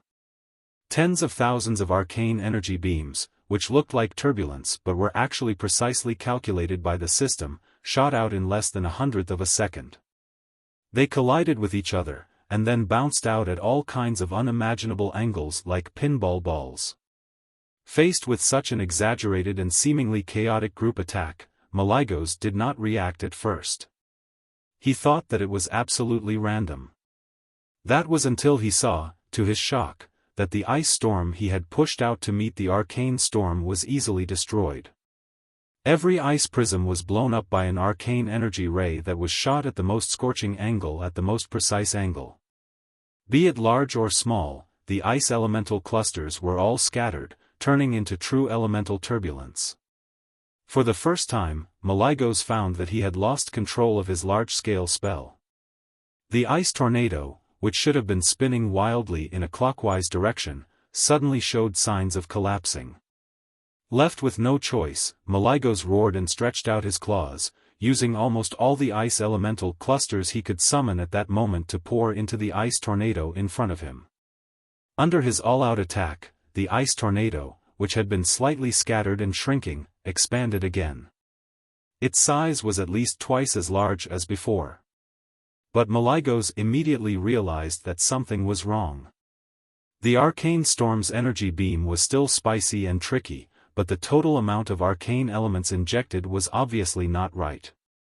This was a classic case of a lack of follow-up. Arthas could not completely exclude other elements from entering the fortress, so naturally, he could not completely cut off the magic power and elemental supply from the magic net to Duque. This seemingly unexplained drop, Malygos roared angrily and spat out a mouthful of dragon breath at Duque. The former Dragon King's dragon breath was powerful. But in the eyes of an elemental sculpting expert like Malygos, dragon breath was simply a torrent of energy. It was powerful, but the efficiency of using the elements was too low. He couldn't care so much. Under his nervous gaze, he didn't know if he was lucky or not.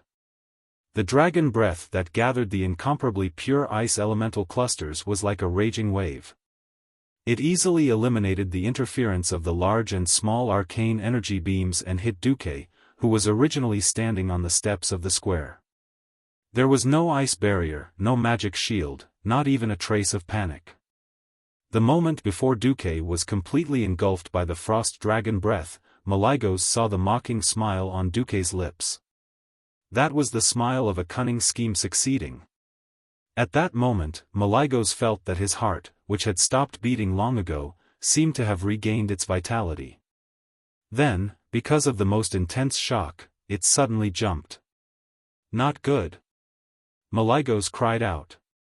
It's too late. At that moment, 100 meters above Malygos' head, an arcane energy cluster that seemed to be unable to cause any damage to the Dracolic suddenly exploded. The real Duque appeared.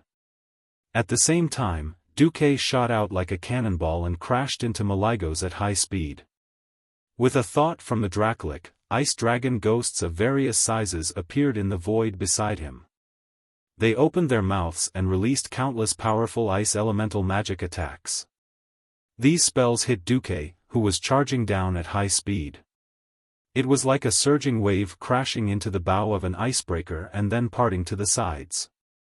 However, the waves that were knocked away were made of white ice elemental lines. Chapter 17:10. This is, as if mimicking the constriction of a human's pupils, the two soul flames in the eye sockets of Malygos' dragon skull shrank instantly. The muscles on his face that had dried up due to the loss of life could not reflect the former Blue Dragon King's shock and anger. However, the elemental waves on his body clearly showed that he was temporarily out of control of the surrounding elements. Even if this temporarily only meant less than 1/10 of a second. In a battle between demigods, this was enough. The ice elements that were thrown out were harder to retrieve than water that was spilled. On the surface, it looked like he was going all out, but it turned out to be Duke's bait. Malygos played all his cards at once. It was a classic big move that missed the enemy, and he felt extremely uncomfortable. The ice dragon spirits that he summoned were the soul cores of the ice dragons that Duque had destroyed in Rotterdam. After Malygos, the Blue Dragon King, surrendered, Arthas was no longer interested in holding on to these dragon spirits. He only wanted to hold on to Malygos' soul cores. Malygos hoped that these ice dragon spirits could interfere with Duque, even for a moment. He was destined to be disappointed. His subordinates from 10,000 years ago were useless. Duque raised a tige high in front of him. The blue light that bloomed from the drumstick was a strange spell made of high-purity arcane energy. It was similar to a subspace effect. All the elements that crashed into it were repelled without exception. It was not a matter of whether the elements could cause damage, but the air around the tip of the staff did not allow any form of energy or elements other than Titan energy to exist. This was the crushing of a high-level mystery against a low-level mystery. "Don't underestimate me," Malygos roared. Facing Duque, who was diving down, Malygos stretched his neck and bit at Duque with the speed of a viper's tongue. He had to admit that this move was a bit unexpected. The strongest thing about dragon liches was their magic. Their spellcasting ability was so powerful that it was easy for people to forget that they were dragons before they were liches. The sharp teeth of a dragon could tear apart 99% of the existence in this world. Even Duque, who already had a demigod body, was definitely not in that 1%. Bitten? Almost there? Just from the taste alone, Malygos knew that he was about to bite Duque. Duque was practically delivering himself to the dragon's mouth. He ran headfirst into Malygos' big mouth that was filled with the stench of decay. According to the normal procedure, Duque would be swallowed in one gulp. Even if the former Dragon King's stomach had withered and shrunk, as long as there was enough shadow energy, Malygos could still recover some of his body's functions. For example, he could quickly secrete gastric acid and melt Duque. This was Duque's real body, without a doubt. Malygos could almost imagine how delicious it would be to swallow this despicable kid who had stepped into the divine realm as a mortal and made him disgusted and angry. Perhaps his taste buds had degenerated and he could no longer taste anything. But that kind of spiritual satisfaction must be indescribable. Just as Malygos was thinking about swallowing, Duque's cold voice suddenly came from his mouth. "Stupid dragon. You're thinking too much." Accompanied by this angry curse, an incomparably bright golden light burst out from the gap between the dragon's teeth. Wah! It was a feeling of extreme heat. It was as if what he had eaten wasn't something else, but a sun. High temperature, scorching heat, and a burning pain that burned his soul. It was as if his tongue had been pulled out by a hot poker and then burned off with an ultra-high temperature welding torch. Unable to control himself, Malygos subconsciously let out the most miserable scream. This wasn't the end. Duque pulled out Song of Light and Shadow. It was definitely not as simple as cutting off Malygos's broken tongue from his smelly mouth. This was just a part of his plan. In less than 1/3 of a second, Duque, who had switched to a sword, had become one with it. He directly broke through Malygos' rotten chin muscles and pierced through. A golden light flashed and connected Malygos' chin and chest. The sharp golden sword rotated clockwise at high speed, turning into a terrifying drill. VVVVVV, when all the strange sounds were squeezed into 1 second, it sounded like a special elongated sound.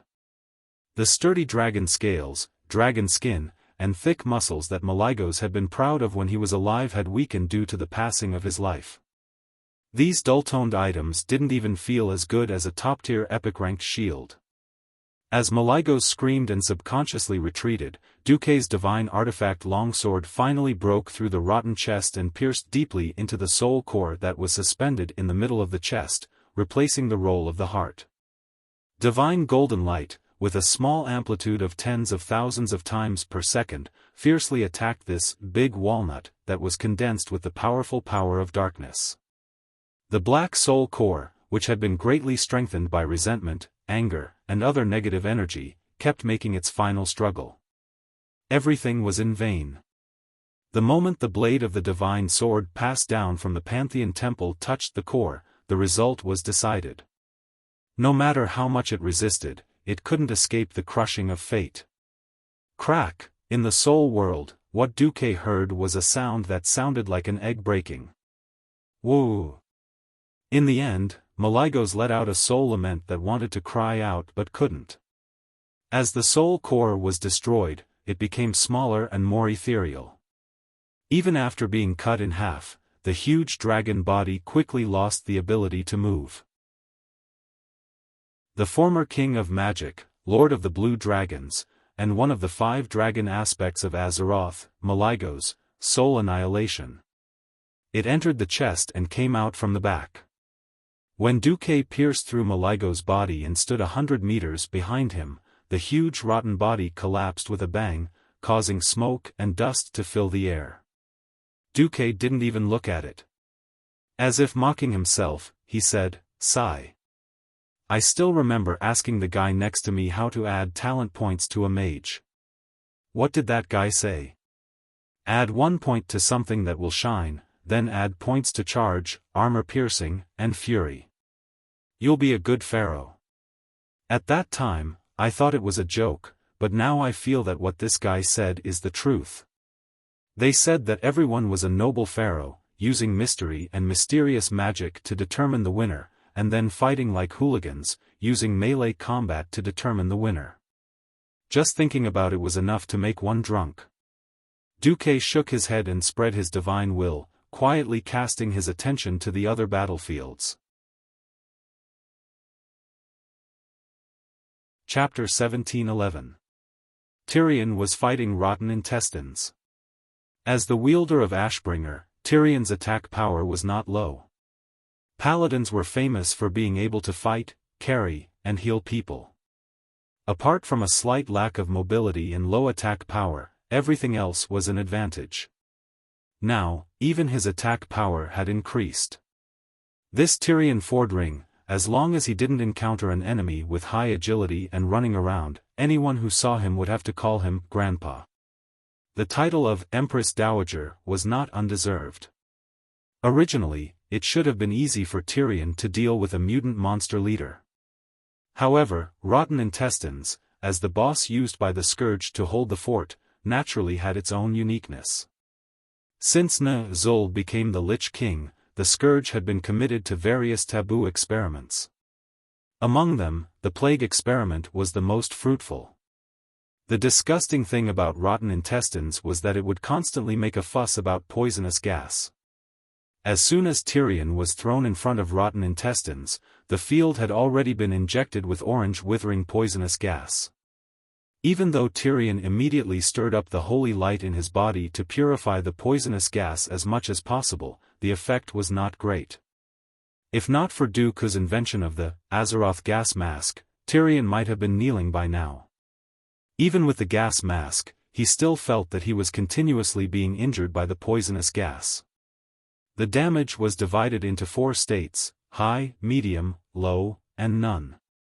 Tyrion noticed that rotten intestines would inhale the poisonous gas on the field every once in a while to increase its attack power. Every time it inhaled, the damage from the poisonous gas would be reduced.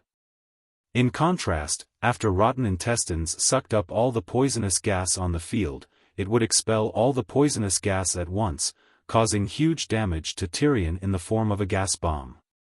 At the same time, the poisonous gas damage on the field returned to the highest. However, Tyrion could not kill it directly with Ashbringer even with all his strength.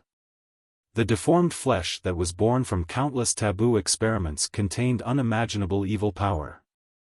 The high concentration of shadow energy in these flesh and bones desperately resisted the invasion of the holy light. Even with Ashbringer's full strength, it could only turn about 1/10 of its flesh into ashes. Oh! A monster specially prepared to restrain Ashbringer? Tyrion was not young anymore. He had long passed the age of impulse. If he had just become a paladin, he might have rushed to attack recklessly. But after 25 years of fighting, he had already changed from a young boy to a mature and steady holy knight uncle. After carefully evaluating the combat power and characteristics of both sides, Theon did not rush the fight. He had a plan and rhythmically whittled down rotten intestines' life force. The Empress Dowager was still able to hold her ground against rotten intestines, but not everyone had a suitable opponent. For example, Gavin Rad was having a hard time. His opponent, Rotten Face, was a typical monster that countered him. Although Rotten Noodles had the same appearance as Rotten Intestines, their attack mechanism was completely different. It would cast Aberration Infection on Gavin Rad. At first, after Gavin Rad dispelled this strange disease, he did not notice it. He immediately discovered that the virus spores that had been expelled from his body had actually absorbed the foreign objects in the air and on the ground, and soon turned into a small sludge monster. At first, Gavin Rad did not pay attention to the green poop. In the end, after going back and forth a few times, there were too many small sludge monsters. When it came to large sludge monsters, Gavin Rad had a hard time. This big guy's attack was very high, and it just so happened that it was the type that countered him. Holy Light and physical attacks were ineffective against the ooze monsters. However, he did not have many elemental attacks. It was true that the wind sword in his hand had natural elemental attacks, but the problem was that it was very difficult for physical attacks like the wind blade to deal heavy damage to the ooze monsters. Left with no choice, Gavin Rad could only run while being chased by the ooze monsters, constantly looking for opportunities to attack Rotten Face. His holy light could drive his body to heal, but he could not replenish the blood and energy he had lost. This battle was not only a test of willpower, but also a judgment of the battle situation and an inference of the enemy's characteristics. Because of Anastrian's betrayal, and because the Alliance had cooperated with the Horde during the fight against the Burning Legion and the expedition against Illidan in the Outland, the leaders of the Calamity Army were all very focused. Apart from a few places, such as Varians, where Brawl was heavily injured in exchange for a quick victory, the rest of the battles were rather difficult. The most dangerous one was naturally the battle under the Ice Monarch. Vasht's 6 weapons slashed at Arthas almost at the same time. In terms of speed, the Naga Queen was definitely above the Lich King. This was her greatest characteristic, and Vasht was also prepared to make full use of this advantage. Unfortunately, the 3 women present were too unfamiliar with the skills of the Death Knights. Before entering the Ice Crown Fortress, it was true that every leader had been asked to discuss the skills of the Death Knights with Darian Mograine. However, most of the skills that the Lich King passed down to the Death Knights were weakened versions. Moreover, the effects of the skills used by the powerhouses of different levels were also very different. Blowing the opponent with cold wind and infecting the enemy with frost plague, this kind of cold touch, which reduces the opponent's attack speed, was used by Darian. For genuine demigods like Vasht, it was only an itch. As the Lich King rushed out, Vasht only felt extremely cold air coming from the sky and the earth, attacking from all directions. It directly forced its way through the gaps of her scales and through the pores that were supposed to be closed. It was a terrifying chill that could freeze one's bloodline and even numb one's soul. Even Queen Shi and Onyxia, who were watching from afar, could clearly see Vasht's movement slowing down. The originally swift and fierce slashes suddenly became slow. Every joint in the Naga Queen's body seemed to have rusted. Not only were her movements slow, but they even made terrifying creaking sounds. Onyxia had no choice but to give Vasht a fireball. Under normal circumstances, this was a classic case of murdering a teammate. But in the case of Arthas's invincible cold air, it was a life-saving move. When Frostmourne slashed at her, Vasht barely regained her normal speed. At this time, Arthas made 3 consecutive swords, the rune greatsword that emitted dark and evil waves turned into a cyan shadow in his hand. 1 slash, 1 press, and 1 press. Because the speed was too fast, even Sylvanas, who had amazing eyesight, still felt as if Frostmourne had split into 3 in an instant and turned into a double-headed greatsword at the same time, clashing with Vasht's 6 melee weapons. Clang dash, a total of 6 sounds of blades clashing actually turned into the same metallic sound. Chapter 17:12. She clearly had 6 arms, but the subtle differences in the use of power resulted in Vashj using one arm to withstand Arthas's full-powered slashes with both arms. The 6 consecutive slashes were too fast for Vashj, who had reduced her speed. It was as if she had withstood 6 slashes in an instant. At this time, Queen Sylvanas' lightning arrow had just arrived. Clang! The arrow was knocked away by Frostmourne. The blazing lightning struck Arthas's right arm, but it was instantly neutralized by the even more powerful ice element. Tisk!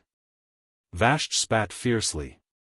While her 6 arms were numb, she could only flick her snake tail to force Arthas back. At the same time, she used the momentum to retreat and finally floated out of the range of the Lich King's sword aura unscathed. At this time, it was only the 3rd round of the 3 women besieging Arthas. In these few exchanges, not to mention gaining the upper hand. When they fought, they just barely didn't get hurt. Just a moment ago, Queen Sylvie had been in high spirits, but now, there was only a deathly stillness about her. In the previous rounds, they had tried almost everything. The last move. Queen Sylvanas pulled herself together and shouted. As Duque's woman and a companion with a common goal, Sylvanas had long taken the opportunity to look for them to discuss the problem of cooperation.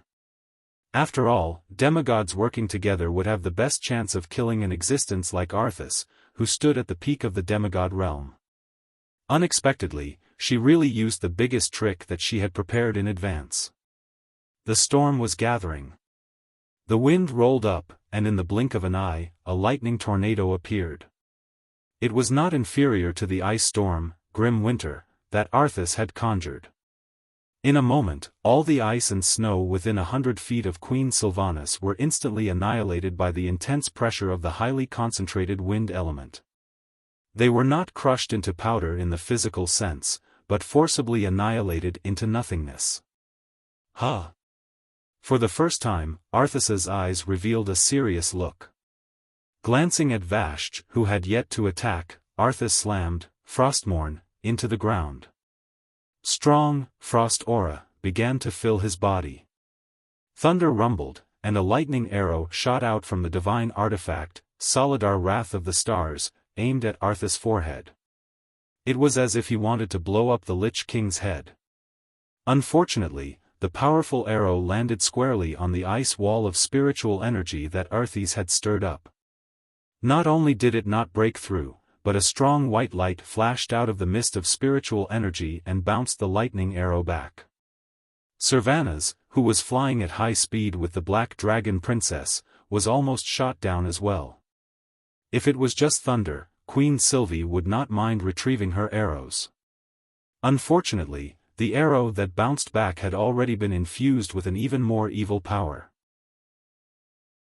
Onyxia's sudden descent, coupled with Queen Syriana's urgent crouching, allowed her to barely avoid this counterattack. However, the icy chill that came from her back still slightly invaded Queen Syriana's body. Ugh! Queen Sylvie could not help but let out a muffled groan. One could imagine the power of a demigod of wind's full-powered attack. The arrow that was bounced back eventually fell in front of the square of the ice throne, driven by the cold wind. The dozens of crisscrossing, fragmented cracks on the hard tiles of the square were proof. However, this was still unable to do anything to Arthas. But it was enough to attract his attention. Vashj, who had adjusted, pounced forward again. This time, all 6 of her weapons were surrounded by flashing lightning. The crisscrossing blade radiance formed a ball of destructive light. The frost aura that Arthas had set up in the surroundings was also dispersed by this storm of blades. Arthas raised his left hand, and a ball of ice elemental energy swept towards Vashj like a mage's icicle spell. But her 6 swords had already turned into a meat grinder along with her body, madly chopping at the elemental energy that was coming her way. On the epic-level weapons, the sharp edges of the blades flashed with lightning. However, these epic-level weapons that could split open the body of any Icecrown Fortress leader seemed to be under great pressure, and they let out a trembling sound that symbolized weakness. Queen Sylvanas, who was on the dragon's back, could not help but let out a scream.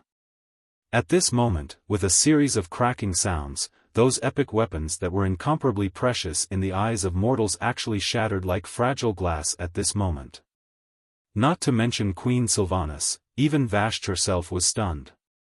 Seeing that, Frostmourne was fiercely slashing towards her, Vashti finally pulled down her face and took out 6 epic-level shields from her storage bag. Bang, bang, bang. It was just one slash, but 3 of Vashti's shields exploded. Her Naga body, which was not petite, was directly sent flying by Arthas. If it were not for the third attack, Arthas would not have let go of this opportunity to pursue and attack. This was the attack routine that the 3 of them came up with. Sylvanas attacked first, using his bow and arrows to attract Arthas's attention. When Vashti entangled him, Onyxia directly came up with a deep breath. In the sky, the huge figure of the Black Dragon Princess enveloped Arthas. The deep breath, that caused countless people's expressions to change, poured onto Arthas's head without deviation. However, the effect was not good. The hit was a hit.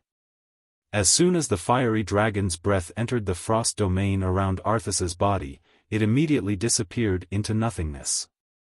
Even the fire elements in the periphery were directly absorbed and flew straight to the center of the frost domain. Onyxia screamed, "How can we fight this? The high-purity fire elements that I have been brewing for so long were all devoured by him. We are not on the same level at all." No wonder the Black Dragon Princess looked like she had seen a ghost. All the attack methods were ineffective.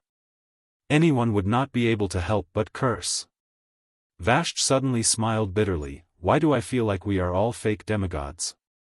Although the demigod-level elemental power was almost the top mystical rule in the world of Azeroth, there was still a difference in the degree of mysticism between them.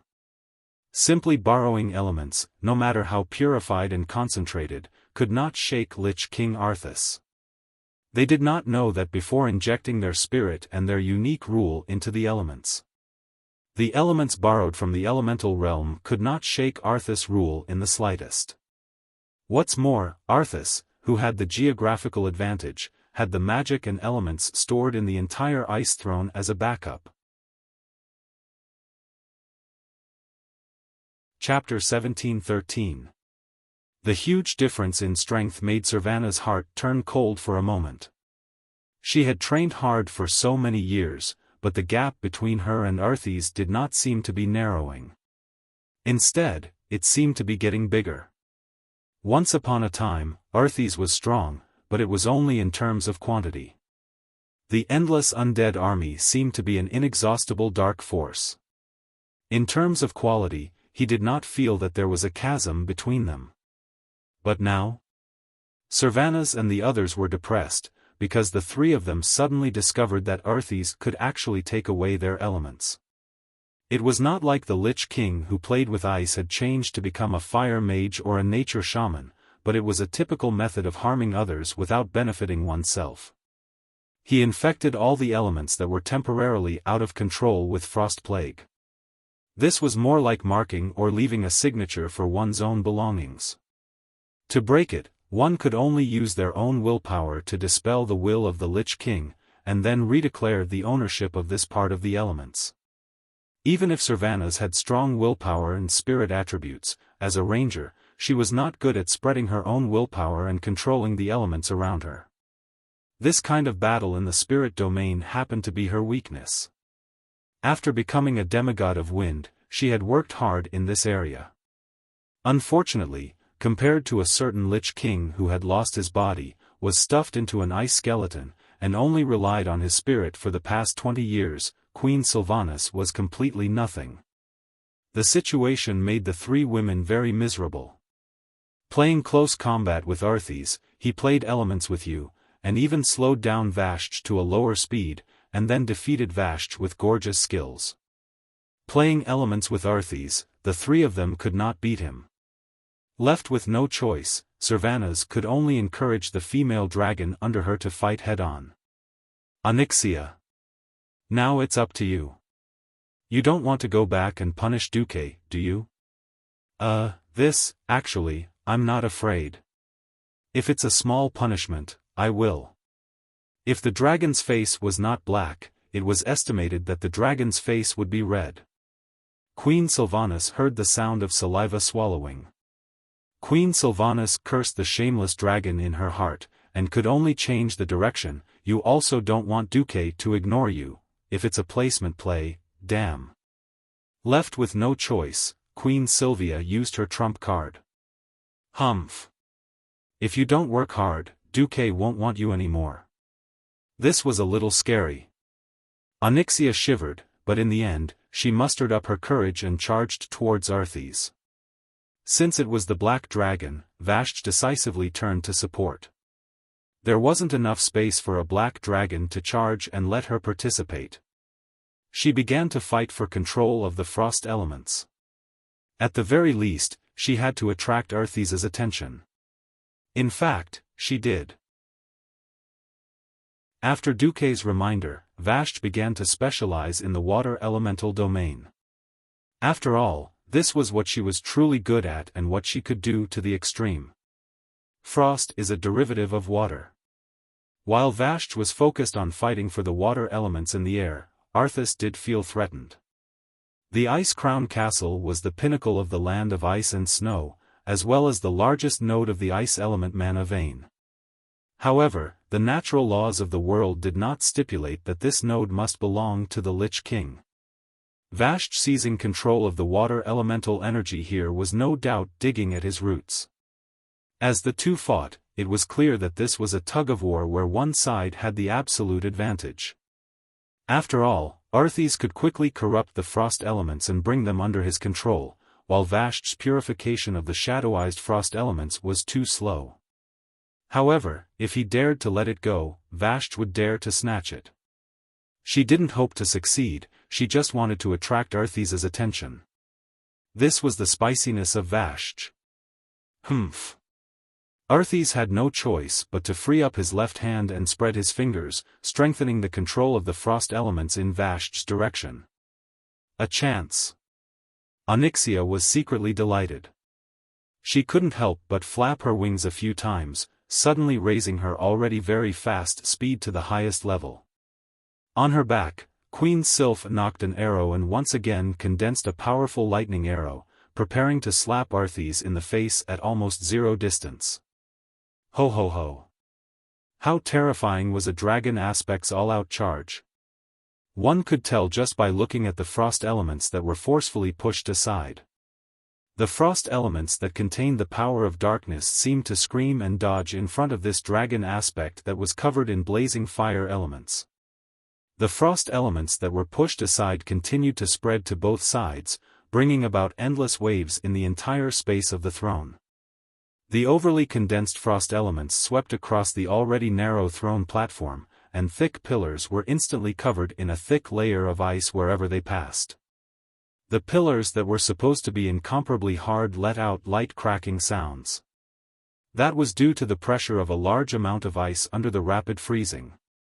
If there was water in some of the small holes in the stone pillars, then when the water turned into ice, the increase in volume would in turn burst the stone pillars. Under the Black Dragon Princess's imposing manner, the three ladies all felt that Arthes would dodge. They were all wrong. Arthes did not dodge. Frostmourne slashed upwards from below, shooting out a sword wind. The destructive power of this top-notch artifact was completely revealed at this moment. The sword wind swept across the platform that was suspended in the void, and swept past a huge curved fong made of ice. A straight black line immediately appeared on the fong, and that black line went from bottom to top, directly splitting the hard fong that was as thick as a dragon's leg into two. Time seemed to be frozen at this moment. In Queen Sylvanas's opinion, the Black Dragon Princess could completely resist this blow, and then rush over to give Arthes a ruthless bite.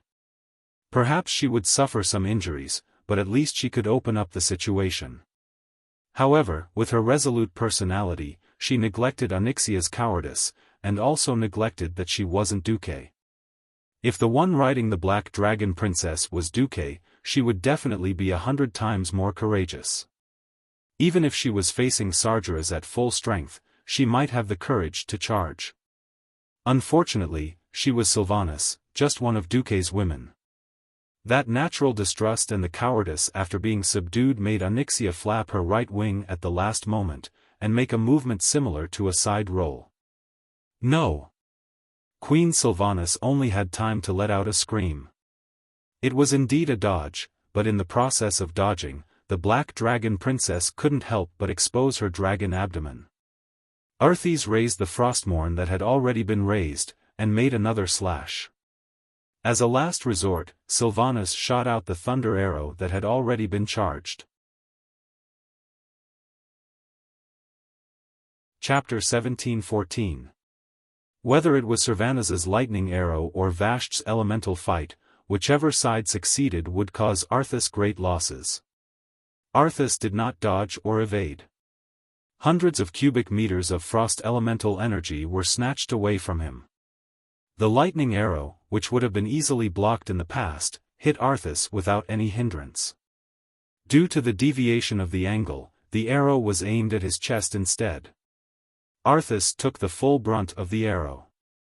Lightning snakes writhed in his chest, and even the skeleton carvings on his heavy armor cracked from the arrow. Cracks spread out like a spider web.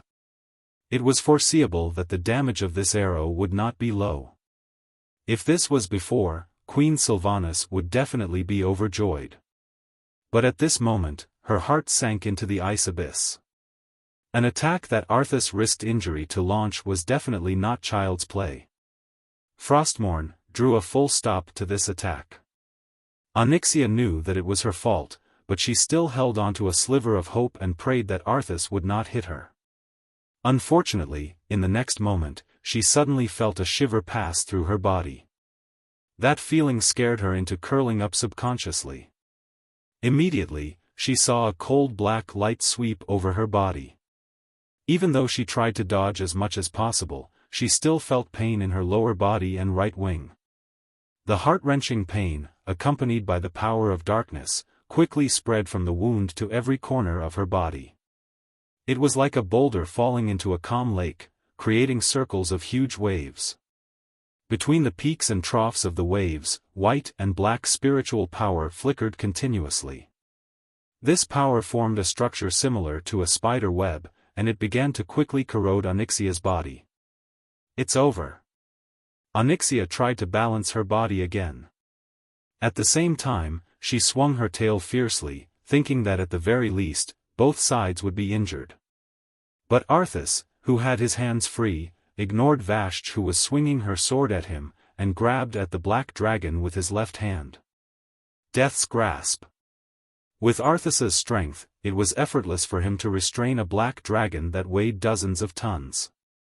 That unexpected loss of balance once again disrupted the Black Dragon Princess's rhythm.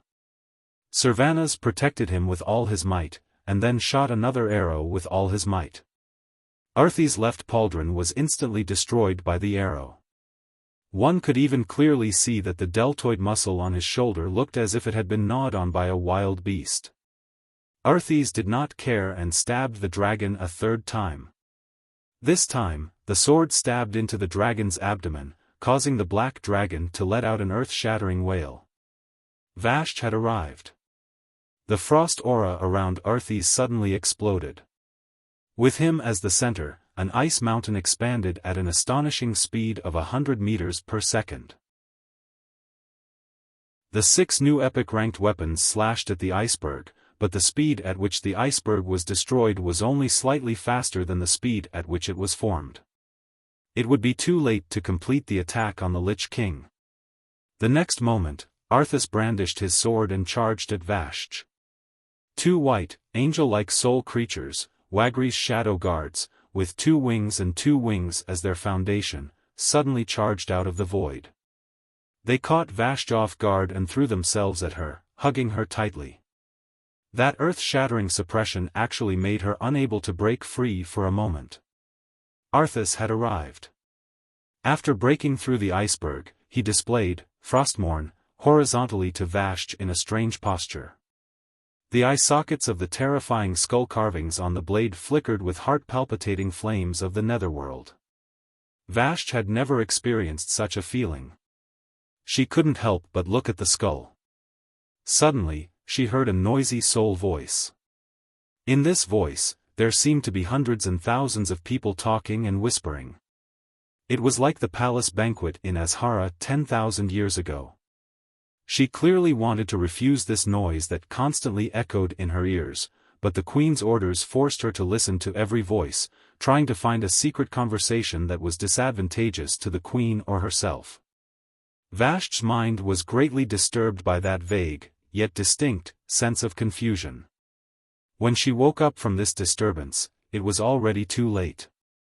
Arthas's fierce horizontal slash had arrived. It was a sword momentum that seemed to be able to split the entire world from the horizon, and there was no room to dodge at all. At this critical moment, all Vashti could do was raise all 6 weapons and futilely block in front of her. Bang! Bang! Bang! Bang! Bang! Bang! 6 consecutive crisp sounds, as well as 2 sounds that sounded like ripping silk, announced the failure of her final struggle. The blood drained from Vashti's face, and her fluttering red hair seemed to have lost its color.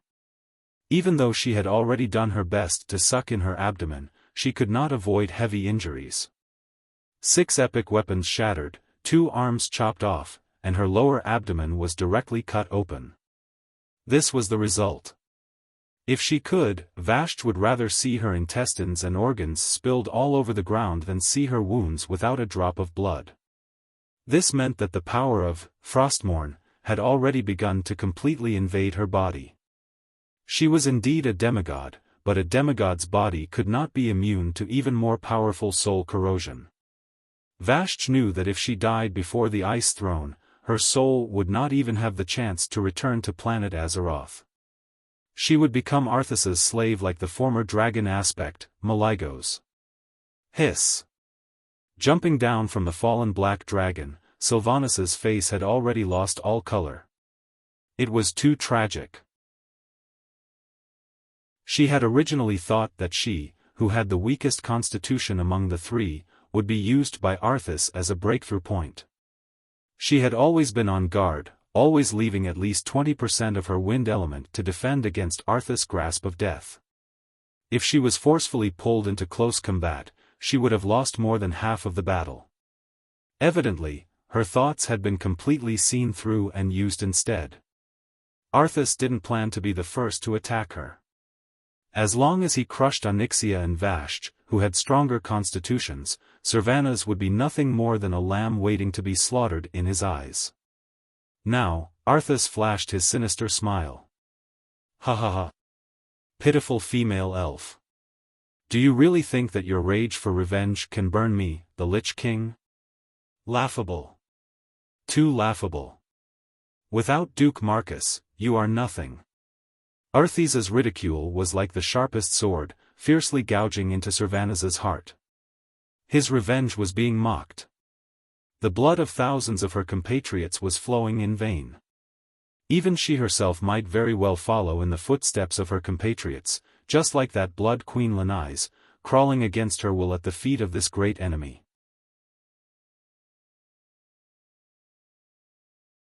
Chapter 17:15. To Sylvanas, death was not scary. What was scary was that after death, she would have to serve an enemy whose hands were stained with the blood of her own kind like a slave. Elves were proud. They had a great history that they could be proud of, and a glorious magic civilization. Whether it was the magnificent architecture of Silvery Moon City or the Long Song Forest that allowed elven rangers to enjoy nature and tranquility, they were the greatest inheritance and wealth of the elves. Arthas and his ugly, filthy scourge army that should have been destroyed 1,000,000,000 times had destroyed everything. They had destroyed the glorious inheritance of the elves, trampled on their pride, killed their friends and loved ones, and shamelessly enslaved their souls and bodies. This was a crime that could not be forgiven. The inextinguishable pride in her heart did not allow Sylvanas to make any compromises on the important matter of revenge. However, she saw Lanais, the respected counselor of the past. Now, she served Arthas like a lowly whore. Arthas did not even give her a bone to obtain her loyalty and service. She also saw an Astrian. He could not resist the temptation of eternal life. He first pledged loyalty to Zul, then rebelled. Then, he joined the Lich King Arthas again, becoming a man who was worse than a dog. Sylvanas could not accept such a thing. However, she knew that if it was her, she would not have fared much better under the endless torture and pressure of her soul. Was she afraid? No. She was not afraid. She had only made up her mind. If it came to the last moment, she would save the last lightning arrow for herself. That was an arrow that could destroy her body and soul. She already knew that she might not be able to take revenge personally. But at least she would not be the pitiful creature that groveled to serve her enemy. Sylvanas' furious golden eyebrows stood up at the greatest angle. Within her bright and beautiful eyes, it was as if there was a flame, a divine radiance mixed with thunder and lightning that continuously erupted. Compared to the rage and determination in her heart, the elements around her body were unexpectedly calm. Even the most violent lightning power in the natural world was as gentle as water. It quietly rushed over from the void and flowed into her body like rivers flowing into the sea. Duque, I'm sorry. What a joke, to actually break through at a time like this. It was like a sigh, but also a farewell. The malevolence on Arthas's face faded away and was replaced by a look of admiration. It was because at this moment, Sylvanas had already broken through his limits. This method of imprinting his own mark on every drop of elemental energy signified that Sylvanas had advanced from a bottom-tier demigod to a mid-tier demigod. Unfortunately, in the eyes of Arthas, who stood at the pinnacle of the demigod realm, she was far from enough. He. Based on your perseverance and growth, you are qualified to be the second leader of the Calamity Troop. The corners of Arthas's mouth curled up. I haven't forgotten the hatred of the past. Duque stole my woman, broke my arm, and cut off my waist. I can't let this go unavenged. Because this is my dignity as the Lich King.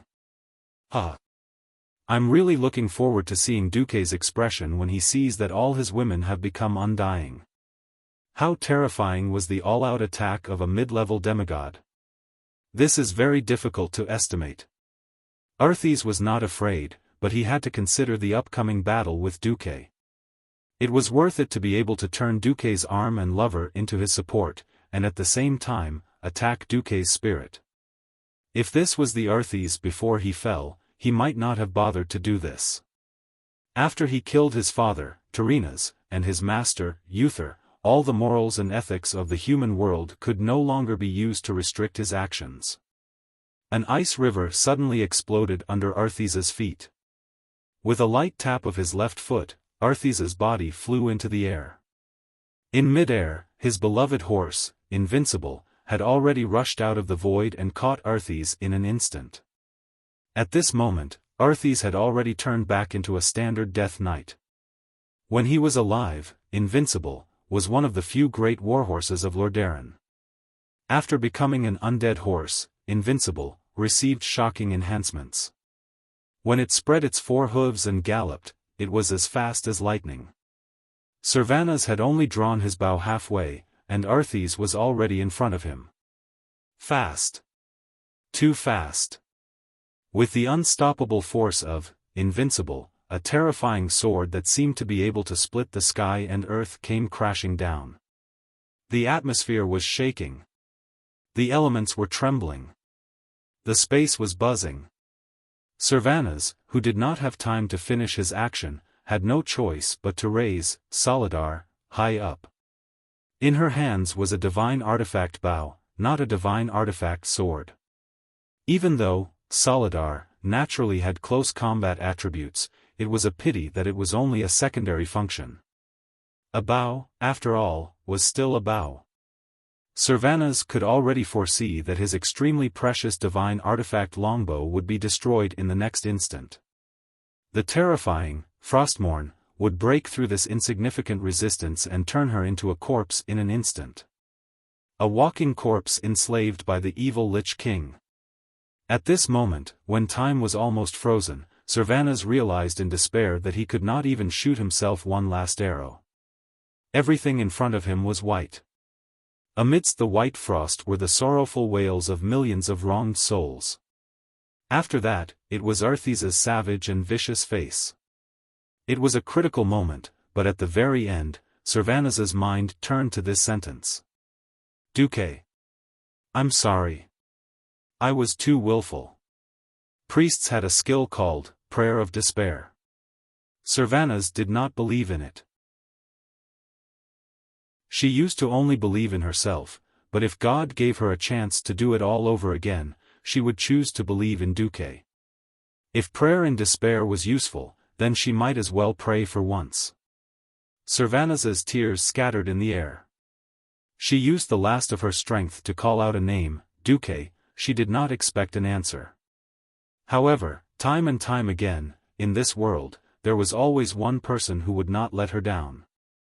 That person was her only partner, Duke Marcus. Coming. With this slightly mischievous and slightly smug voice, a hand suddenly reached out from the portal behind Queen Sylvanas and pulled her in. The famous Frostmourne slashed through the air, and Arthes could not believe her eyes. Behind him and, invincible, a couple appeared in another portal. Looking at the familiar face, Sylvanas could not believe it. Her trembling golden eyebrows betrayed her forced calm. She reached out and caressed Duque's face, asking tentatively, Duque? Chapter 17-16. Duque. It's really you? You're here? Sylvanas could not believe her eyes. Humph. If I didn't come, you'd all be snatched away by two idiots. F***ck. I don't want my woman to become a cold corpse. Duque glared at Queen Sylvanas. It was rare for Sylvanas to tremble and shrink back. Her voice was no longer as strong as before. You heard everything? Of course. If I didn't come, would you have sacrificed yourself for your people? Stupid. If Arthas was the kind of opponent that could be destroyed by sacrifice, his grave would have been 3 feet high. Duque cursed fiercely, causing Queen Sylvanas to tremble again and again. Not only that, Duque also curled his lips provocatively at Arthas, who had turned around. I'm sorry, I've let you, my people down. Queen Sylvanas lowered her head, which was always held high. Yes. I'm very disappointed. Your people are also very disappointed. Suddenly, Duque changed the topic. We're not disappointed that you didn't work hard, nor are we disappointed that you're not brave enough. We're disappointed that you can't see the current situation clearly. What era is it now?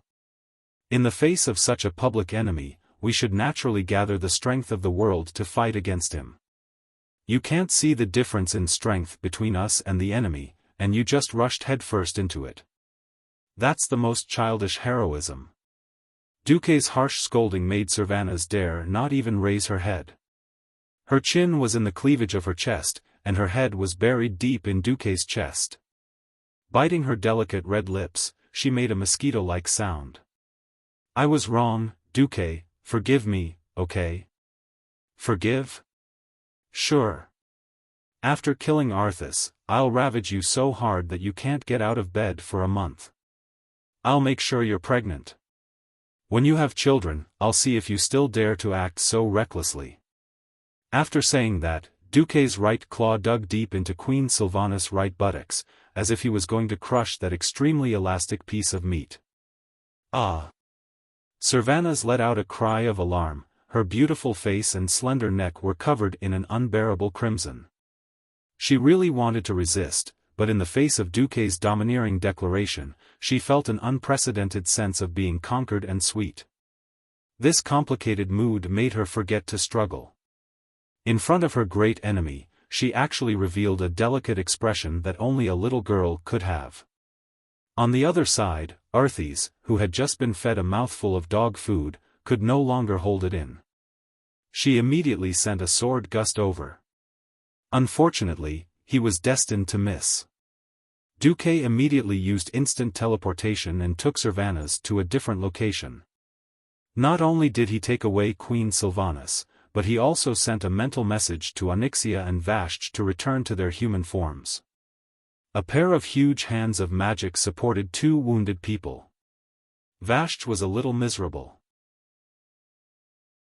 There was a 10-centimeter-long hole on her flat belly, and the Lich King's frost power was constantly invading her soul and body. If not for Duque's arrival, even if she persisted in the battle, she would have been unable to resist the worsening of her injuries and eventually become a servant of the Lich King. Onyxia was in an even worse state. Vashj could still hold on for the time being, but she could not hold on for much longer. Her right wing was almost chopped off. Even in human form, her entire right shoulder was covered in frost. Coupled with the two rather serious wounds on her lower abdomen and thigh, even if she returned to Katrana's appearance, her body could not help but shiver from the extreme cold. For a giant dragon with a demigod body, this situation could be said to be rather terrible. A golden figure walked out of the void behind Duque. Archbishop Alonsis Fail. As an important existence that could restrain evil, Duque did not leave him in the magic net. Instead, he had long brought him with him in the form of a soul host. Even if Arthes had the ability to separate Duque from the magic net, Duque would not lose the Archbishop. As soon as Alonso's appeared, he immediately started treating Onyxia. Master. Mount number 1 lowered its head, not daring to look at Duque. Of course, she knew that it was precisely because she had chickened out at the critical moment that caused the chain of collapse. Duque did not even look at her, and directly threw back a sentence, "Humph. I'll deal with you later." But remember, when facing an opponent that you cannot defeat, betraying your teammates is the same as betraying yourself. The more you chicken out, the faster you die. Yes. Even though Onyxia was afraid, she knew that this time, she had let it go. Woo-woo. At most, she would just have her scalp whipped or something. It was better than being turned into a corpse dragon. Thinking of the ugly corpses of the Calamity Army, the Black Dragon Princess who loved to look good shuddered. Only towards Vashj, Duque revealed a gentle smile. He did not speak, and just nodded.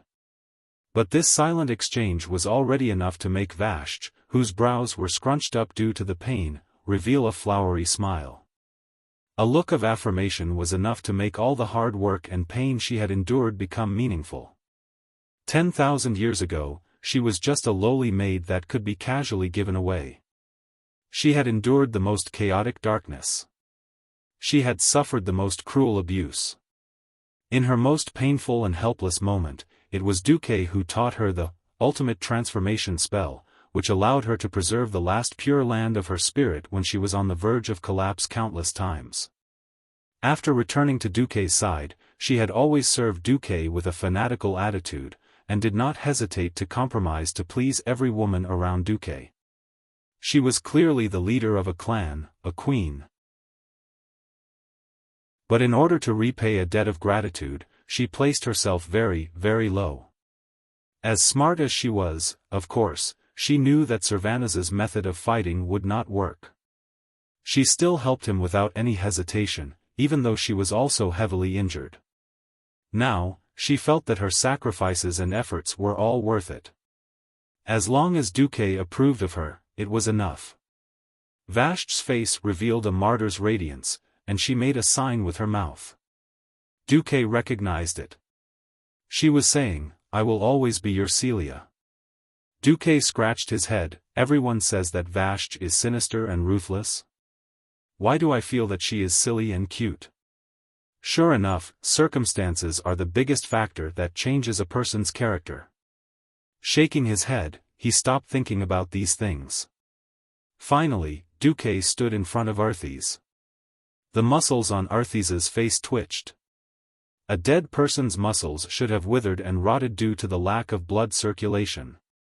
The surging shadow energy replaced the position of blood, providing every cell in Arthesa's body with the activity that only belonged to the undead. If she could, Arthas would have liked to chop Duke in half at the first possible moment. Otherwise, he would have been fed a stomach full of dog food, and it was even the harem brand of dog food. Unfortunately, he could not do it. The second Duke appeared, Duke's attack began.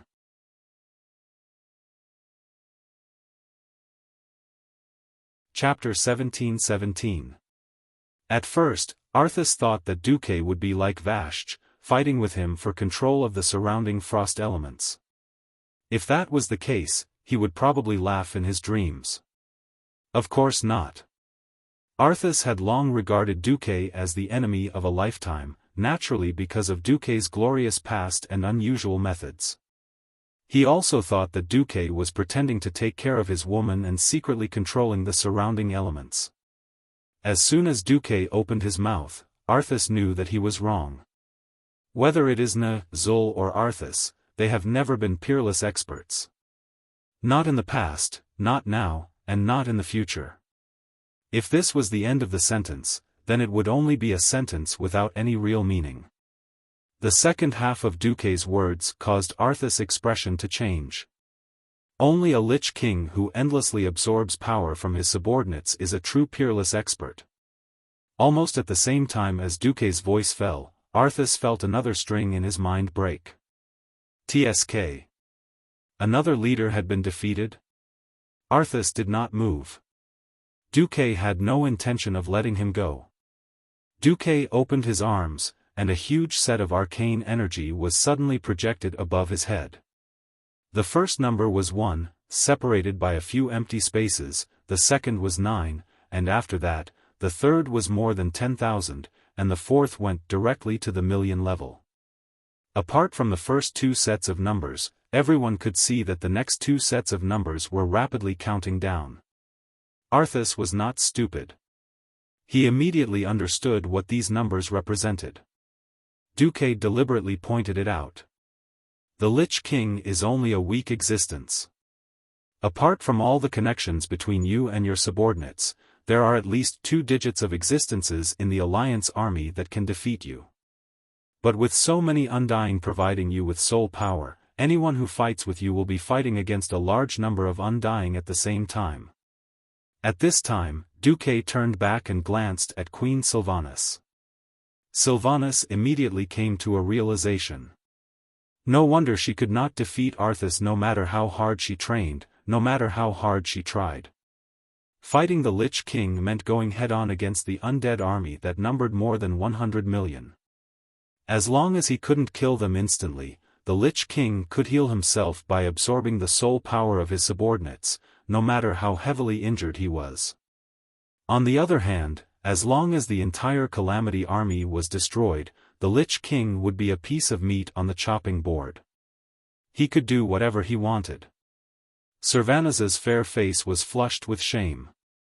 Duke adopted a dignified defensive stance. He used the frost elements in his body to create a solid ball of ice that wrapped around himself. Duke smiled faintly. He did not hide his provocation at all. Therefore, every soldier in the coalition army's fight is meaningful. I don't need to do anything. I just need to hold on until the number and quality of your Undyings fall below the critical line.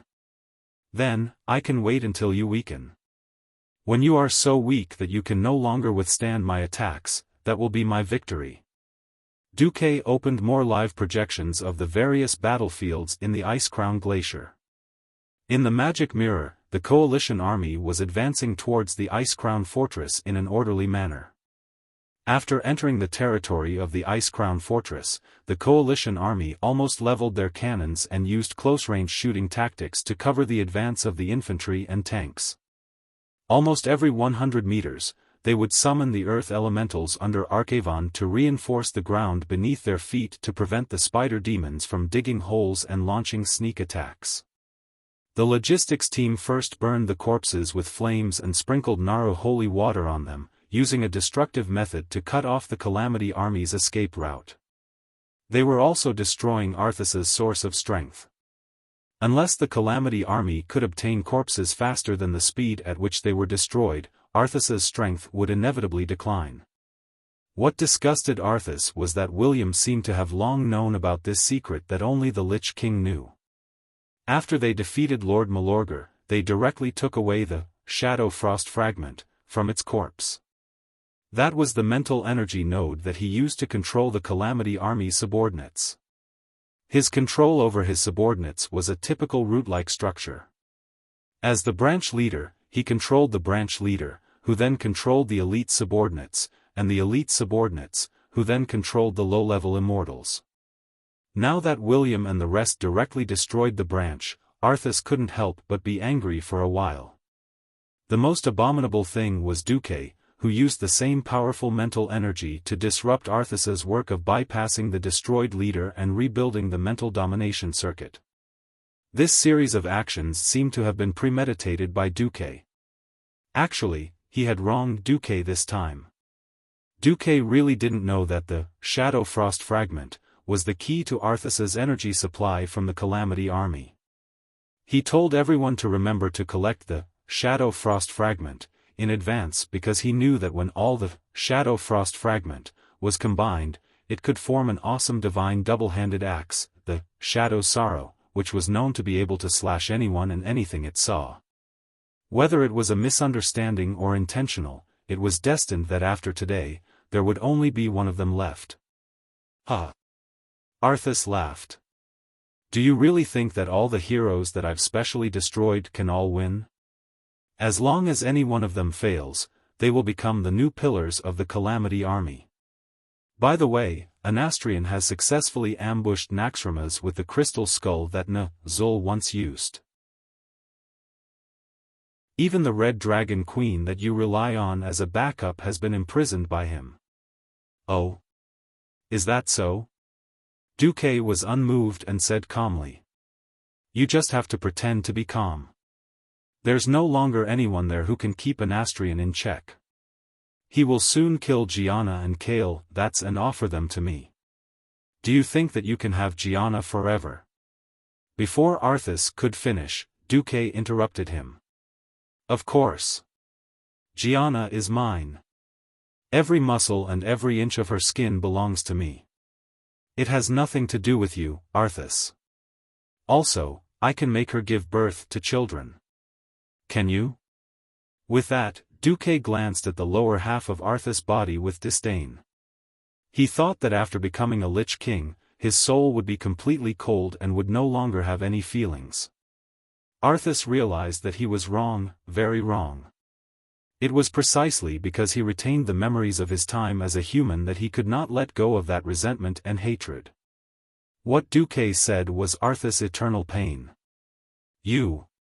Just as he was about to say something, his words were interrupted by Duque again. Do you really think that fence-sitter Anastrian has completely lost his own will and will absolutely follow your every order? That cold crystal skull, it's not wrong to call it the skull of the traitor. Chapter 17-18. At this moment, Arthas's expression suddenly changed. No one knew more about that skull than he did. Although that thing could strengthen the mental strength of a normal soul countless times, that was an increase in strength in exchange for endless pain and torture. Zul was essentially just a cowardly guy. From his experience, he knew that in the face of Jaden's oppression, even if he signed the soul contract, he still did not have the guts to lead the war between the Orcs and the Draenei. As a result, his power was stolen by Gul'dan. He shrank back. When the tribe launched the First and Second Wars at the Dark Portal, he hid in his old home in the Moon Shadow Valley and became an otaku. If it wasn't for the explosion of Draenor, he would not have dared to lead the tribe to attack Azeroth again. When he failed, all he could think of was to escape. However, why did such a cowardly fellow, who had no ambition at all, dare to raise the flag of rebellion against the powerful Burning Legion after Archimonde knelt and knowing that the Legion still had killed Jaden? It was completely inexplicable. Only Arthas, who had fused with Zul's soul, knew that Zul was actually tortured by the ice skull. That kind of pain and madness completely exceeded the limit that a normal soul could bear. In order to get rid of this pain that seemed to last forever, he did not hesitate to betray the Burning Legion.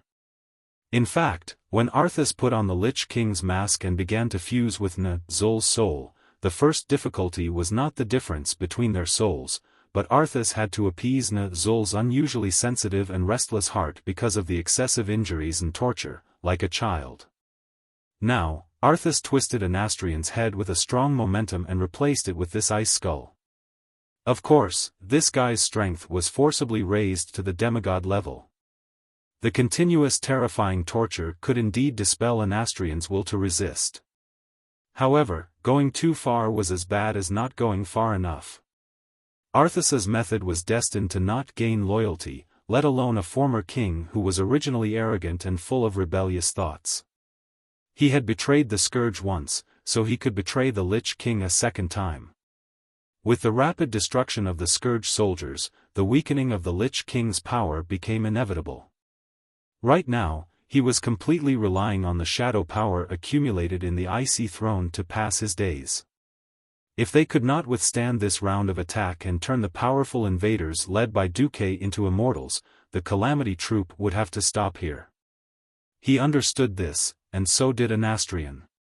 Under such circumstances, would this newly promoted demigod Lich still serve the Lich King with all his might? I don't think so. Arthi subconsciously narrowed her eyes.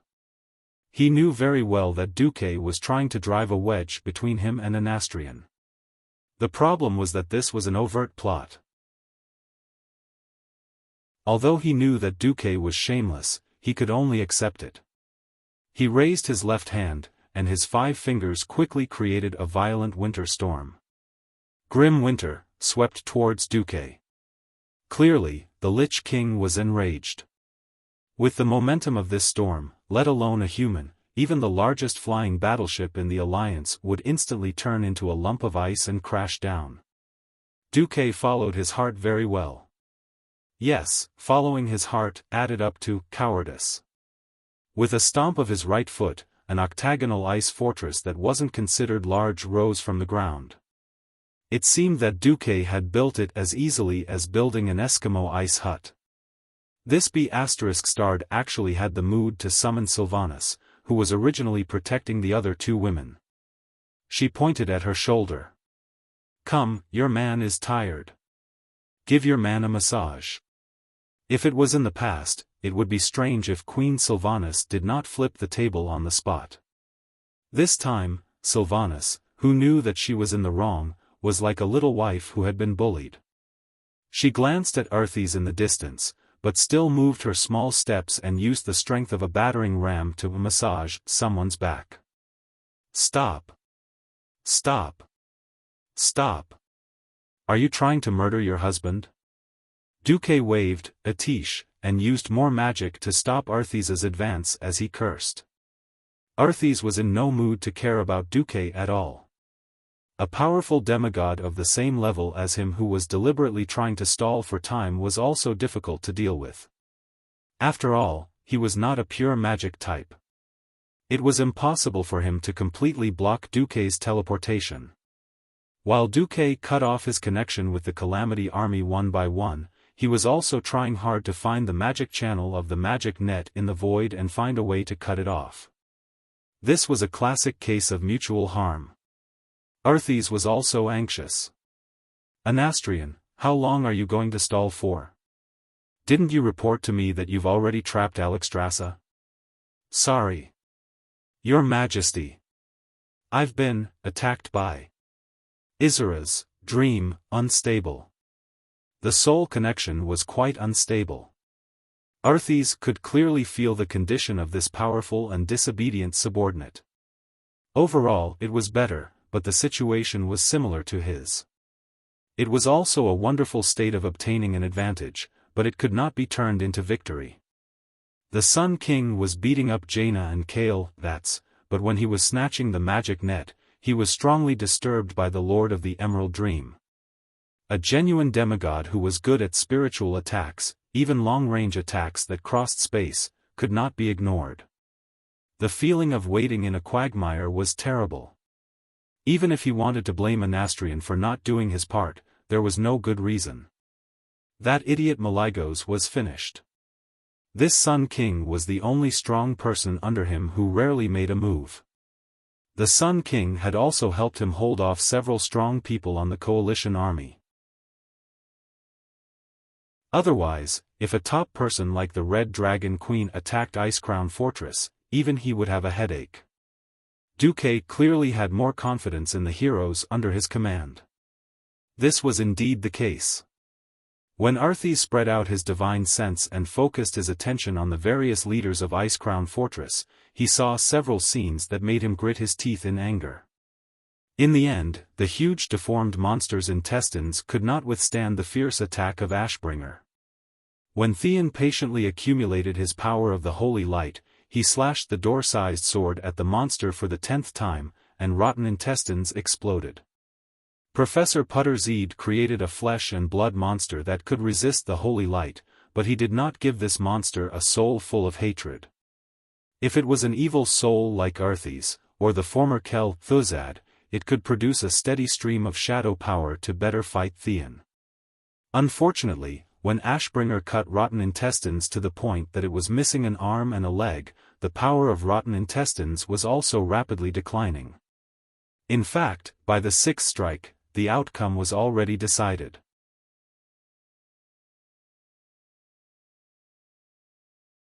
Chapter 17-19. In front of the frozen throne, Duque was still fighting Arthas on the not-so-big, not-so-small ice platform. The injured Onyxia and Vashti had been sent by Duque to the place where he had just killed Malygos with teleportation. Duque had also solemnly warned the two of them not to touch Malygos's salted fish, corpse. A crazy dragon lich.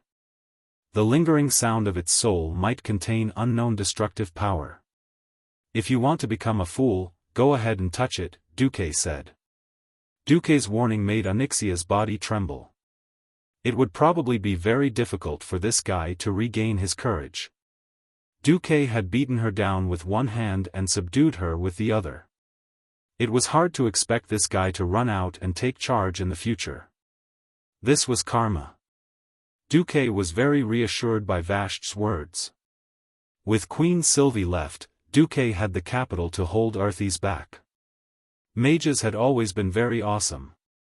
The title of the World Sun was not something that could be obtained by playing around. Originally, Arthas could crush the 3 demigods with his elemental dominance and almost succeeded in killing 3 demigods. Unfortunately, it was not so easy to succeed against Duque.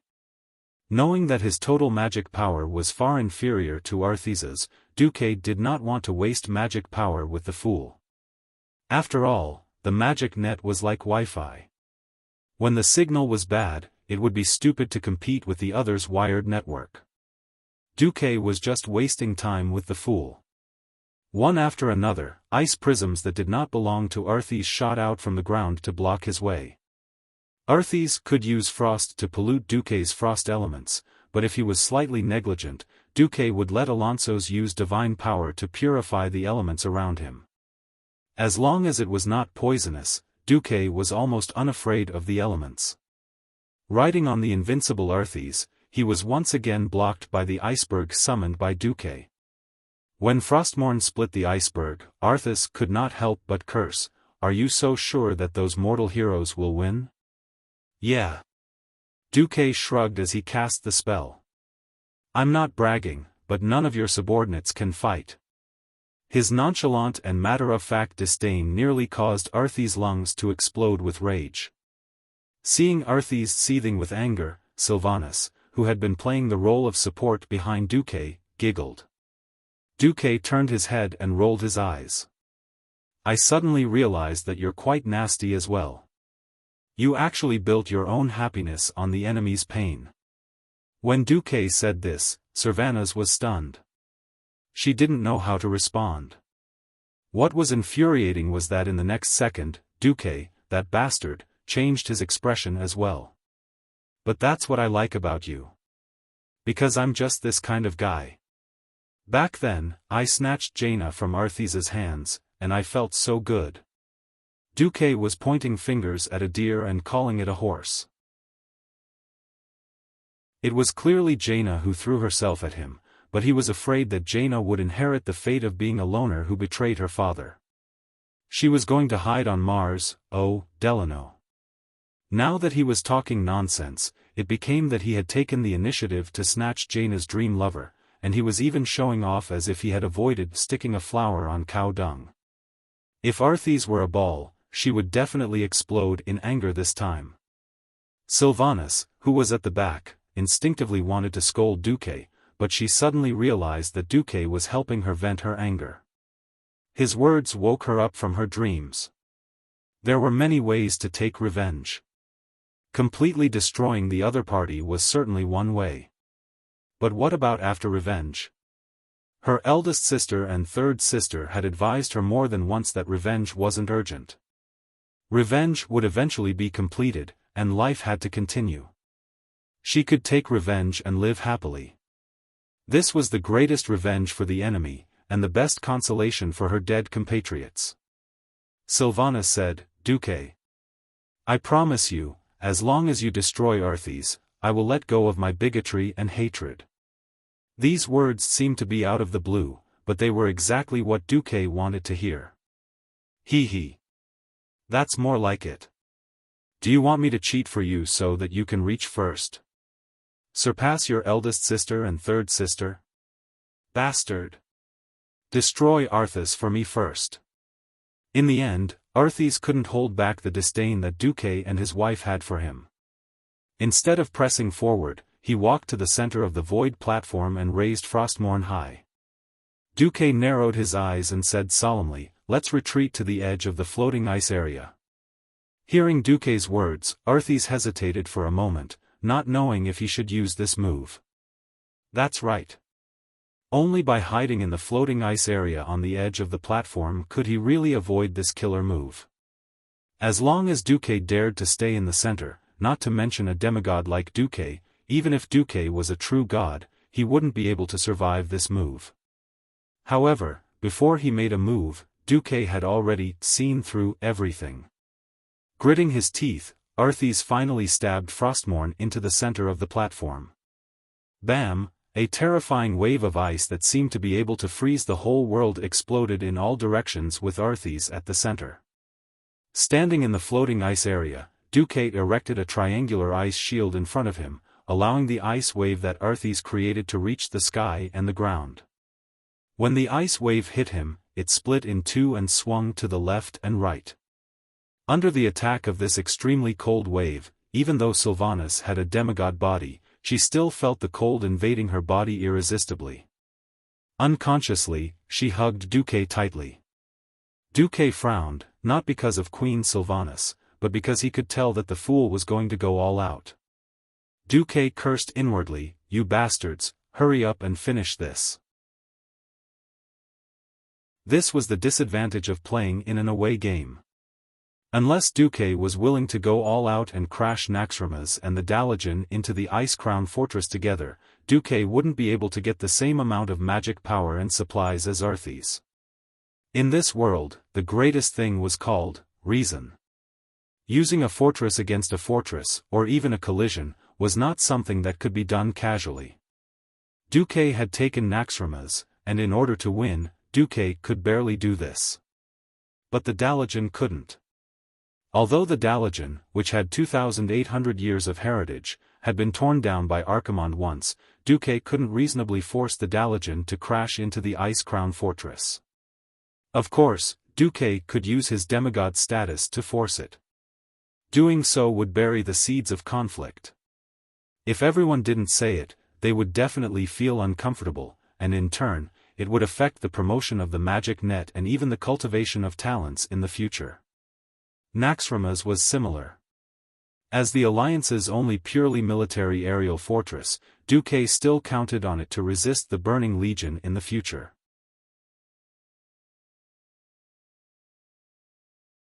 Chapter 1720. Naxxramas had already suffered enough damage from Frostmourn's wrath.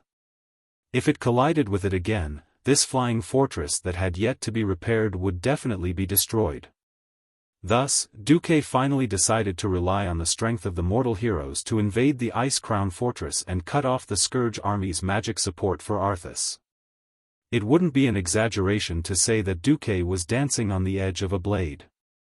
At this point, Duque no longer believed that the goddess of destiny, who he had messed with countless times, would still let fate remain the same. What Duque believed was that this heroic team that had been trained to the point of being extremely elite was the Alliance army that he had painstakingly built to be many times more powerful than it had been in history. At this moment, the allied forces of the Alliance and the Dragon Slumber Shrine were marching rhythmically in all directions around the Ice Crown Fortress. The battle at the front did not stop. The damaged mechanized troops in the middle were being dragged to the rear for repairs, and the injured soldiers were being carried to the rear for treatment in an orderly manner. At the place that had been a battlefield not long ago, the soldiers who had launched the first round of assault had just been replaced. There was no pain or despair on their faces, only confidence and indifference for victory. They followed the military manual that Duque had issued, quietly sipping warm water and eating a little bit of food to replenish their energy in preparation for the second round of battle. In the Ice Crown Fortress, William's team, Magni, and Chandri's, who had long since gotten rid of their opponents, suddenly encountered a large number of Scourge soldiers on the way. What the hell? Weren't there no soldiers just now? Why are there suddenly so many? Magni raised the Balrog hammer and smashed the Scourge soldiers that were charging at him like a game of whack-a-mole. The fire attribute of the Balrog hammer could easily burn those fellows into ashes, and he didn't even need to collect their corpses. This was also because Magni was holding back. Otherwise, his advance would have been several times faster. Idiot, use your stone head to think, Chandri's teased Magni. This adopted daughter of the Whispering Wind family wasn't a gentle elf. An elf that was too gentle wouldn't be able to be an independent general. Oh. What a coincidence, my ancestor was a stone. You said I have a stone brain. That's a compliment to dwarves. Magni was unmoved. He looked like an old man. Actually, she was older than him. Chandri's rolled her eyes. Idiot. They probably didn't want to waste their military strength by not sending out small fries. After all, these fellows aren't even qualified to warm up for us. But now, they're pushing out so many small fries. What do you think they're trying to do? TSK. It's just that those who can fight weren't able to hold us back. They're afraid that our hero group will join forces and form a snowball effect. The Dwarf King was never a fool, but he could be a little weird at times. Humph. Chandri's figure flashed by quickly. Her moonlight ray easily killed a dozen monsters. Indeed, as soon as they turned a corner, they discovered William and the other two. Great, Varian was the first to wave at them. Is Brawl okay? Magni saw Brawl clutching his abdomen as he followed behind with a pained expression. He didn't participate in the battle. I was heavily injured. I need time to recover. Brawl smiled bitterly. Magni and William looked at each other and made a decision immediately. Valera, follow me. We'll chase after them first, Magni said. General Feathermoon, sorry to trouble you. William stood at the side, looking like he was waiting for them. For the sake of the overall situation, they had to gather their lost comrades as soon as possible. Magni and the blood elf thief Valera would be the first to attack. William wouldn't abandon his brothers, so he stayed behind to take care of Brawl Baremantle until Chandri's finished healing him. Chandri's had no reason to refuse, no matter if it was to save her comrades or to protect her comrades from the hero group. Furthermore, she was the only two priestesses of the moon goddess in the group. Just like how many people would be charmed by Tyrant, who was riding a white tiger and wielding a bow. Many people couldn't tell at first glance that Chandrese was actually a priestess. Gentle white light shone from Chandrese's slender fingers. The healing effect of the moon goddess' divine spell was far superior to that of a druid's spells. It easily healed and regenerated Brawl's organs. Just 3 minutes later, Brawl caught his breath and revealed a relieved expression. "William, I'm fine now. You don't have to take care of me. As long as I don't actively participate in the battle, I should be able to recover to about 80% of my strength before the final battle." Chandrese wiped the sweat from her forehead.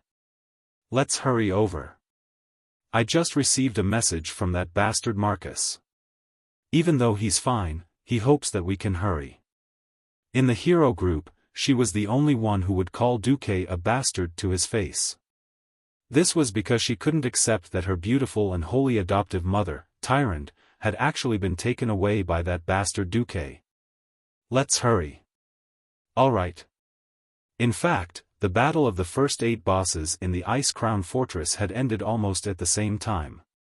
Everyone spent a little more time to gather. In the hall on the 5th floor, almost half of the hero group had gathered. In the 4th boss, Death Messenger Salyafar, Varrock wasn't able to take down his son by himself. Lord Howl took action and dismembered little Salyafar. Yes, in the truest sense of the word. Little Salyafar's limbs and waist were chopped off, leaving behind only his chest, neck, and head. If he was alive, he would have died a long time ago. Unfortunately, he was already dead. Even with such severe injuries, he could still move around like a worm. Looking at his son, who had turned into a monster, Varrock was dejected and silent. Only Grom kept comforting him, saying, "Just kill Arthas. Your son will at least come back." The other, heavily injured Gavinrad went to cut the rotten noodles while being chased by the ooze monsters. In the end, both his buttocks were bitten off. It looked very similar to the logo of a famous brand like Apple. In the end, Gavinrad only managed to take down the rotten noodles with the help of Theon. However, when he shamelessly asked Chandrese for limb regeneration, he was sternly rejected. Strictly speaking, the combination of Wuxia and Kalia was due to Kalia's milk to Professor Putterseed. After wielding the divine weapon, Valinor, Kalia's holy light power increased by more than 10 times. Originally, with Wuxia's strength, it would have been impossible for her to deal with the strange professor. Instead, Kalia gave Putterseed a holy light treatment. "You're sick. If you're sick, you need to be treated." A ray of holy light and cure disease was cast, and a mysterious chain reaction occurred.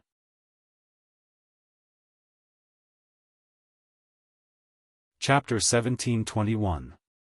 The overly powerful holy light worked hard to remove the extremely strengthened aberrated cells in the professor's body.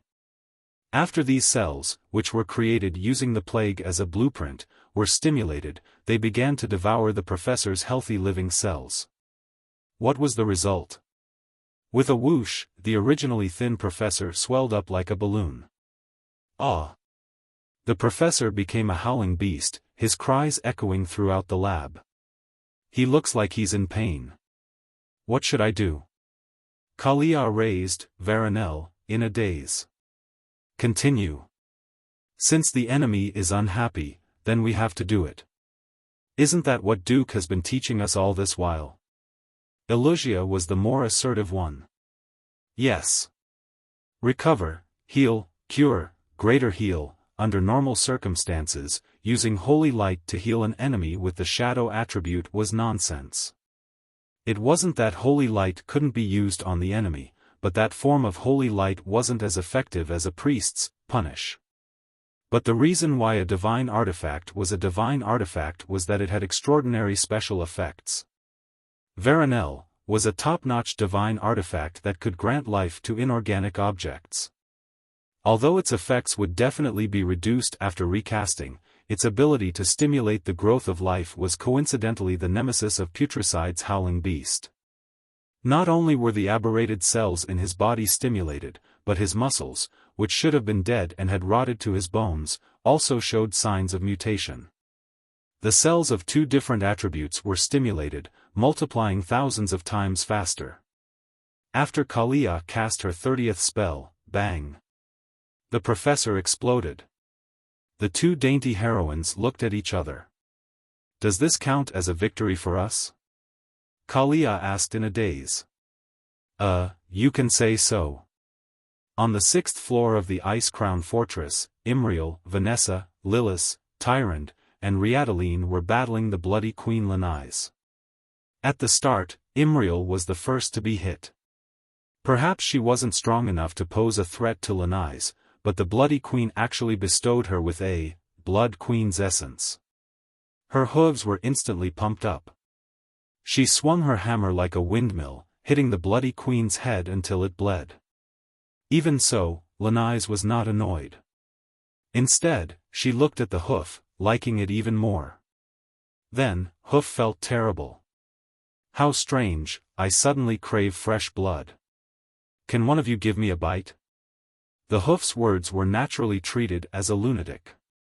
Not only was no one willing to pay attention to her, but everyone subconsciously distanced themselves from her. In the end, a negative mind control effect called uncontrollable frenzy broke out. Originally, the Hoof should have lost its mind and become brainless, allowing itself to be controlled by the Blood Queen. As the first disciple appointed by the prophet Willan after his death, Imriel's willpower was rare in the world. His willpower was unparalleled when it came to protecting his clansmen against evil. As a Hoof who had gone through countless hardships, he managed to forcefully break free from uncontrollable frenzy with his own willpower. When she recovered in the short span of a second, the Blood Queen was stunned and suffered a few more attacks for no reason. Everyone be careful. She can turn people into vampires. If you don't drink blood, you'll be under her control. But if you drink blood, it seems that you'll pass on the vampire ability to the other party. She might bite someone else later. The Hoof was unusually smart. Almost immediately, she revealed the truth of the matter. Turning the opponent into a vampire and having a mental breakdown if he didn't drink blood was the Blood Queen's core skill. If this skill was broken, how could she fight? Then, the Hoof's cleverness was ruined. Since Imriel isn't afraid of being controlled, why don't we all bite Imriel after we get hit? Vanessa immediately thought of a countermeasure. The Hoof's face fell and she trembled. No way. For victory. This is a must. Vanessa's expression was serious and brooked no refusal. Then, I've been hit, Imriel, Liadeline shouted. Ah! This time, it was her arm that was bitten. It's me this time. Hoof, come here, Vanessa shouted. Can I not come? No. A thief was resolute. This time, it was her shoulder that was bitten. In a tense situation, those who hadn't become vampires before would not have any experience. Most of them were ruthless. After a few rounds, the Hoof was traumatized by the bite. This fellow actually decisively changed into a more sturdy set of armor just before the battle. It was Tyrant's turn. The Hoof shook her hand and shook her head. Although the chicken blood from the Blood Queen had greatly increased her attack power, it was still too painful to be bitten every time. This time, the Hoof decisively came to a conclusion. Your Excellency Whisperwind can bite others. Isn't it better to increase everyone's attack power? No. Please forgive me for refusing. And you won't have anywhere else to bite. The Hoof wagged her tail proudly. In her glee, she forgot that her blue tail was only protected by two pitiful metal rings.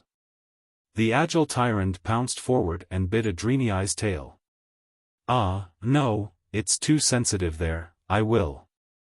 Ah! It was a sorrowful cry mixed with a special meaning.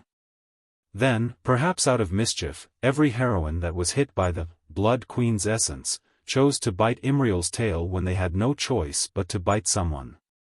2 minutes later, the Blood Queen was defeated. Everyone was very happy. Only a sobbing hoof was left, sitting on the ground as if she had been toyed with. Sob, sob, sob, I can't get married anymore. At this moment, in front of the ice throne, Arthas's expression was even worse. Half of the scourge leaders he had carefully selected had fallen, leaving only the unreliable Anastrian in a stalemate and a green dragon dream treader, Velisria. This green dragon was not a member of the Scourge army. She was just a green dragon that had been captured by the Scourge army. She was trapped in the Frostwing Hall of Icecrown Fortress, unable to move. In order to save the Dreamwalker, the Alliance's heroes only needed to heal her from paralysis to full health under the obstruction of the Scourge soldiers. Then, everything would be fine. It was not an exaggeration to say that all obstacles on Arthas's path to destruction had been cleared. Arthas had just used Frostmourn's Fury, but it did not hurt Duque at all. Admittedly, the overall power of this level of ultimate skill was quite shocking. If it was used to attack a large fortress like Naxxramas, it would definitely be able to take it all. But as an attack against a single target, this kind of explosive attack with an area of effect did not have enough energy density. You're tuning in to the Xiaofan's Wuxia Tales YouTube channel. Don't forget to subscribe and join us on this journey to catch the most captivating stories.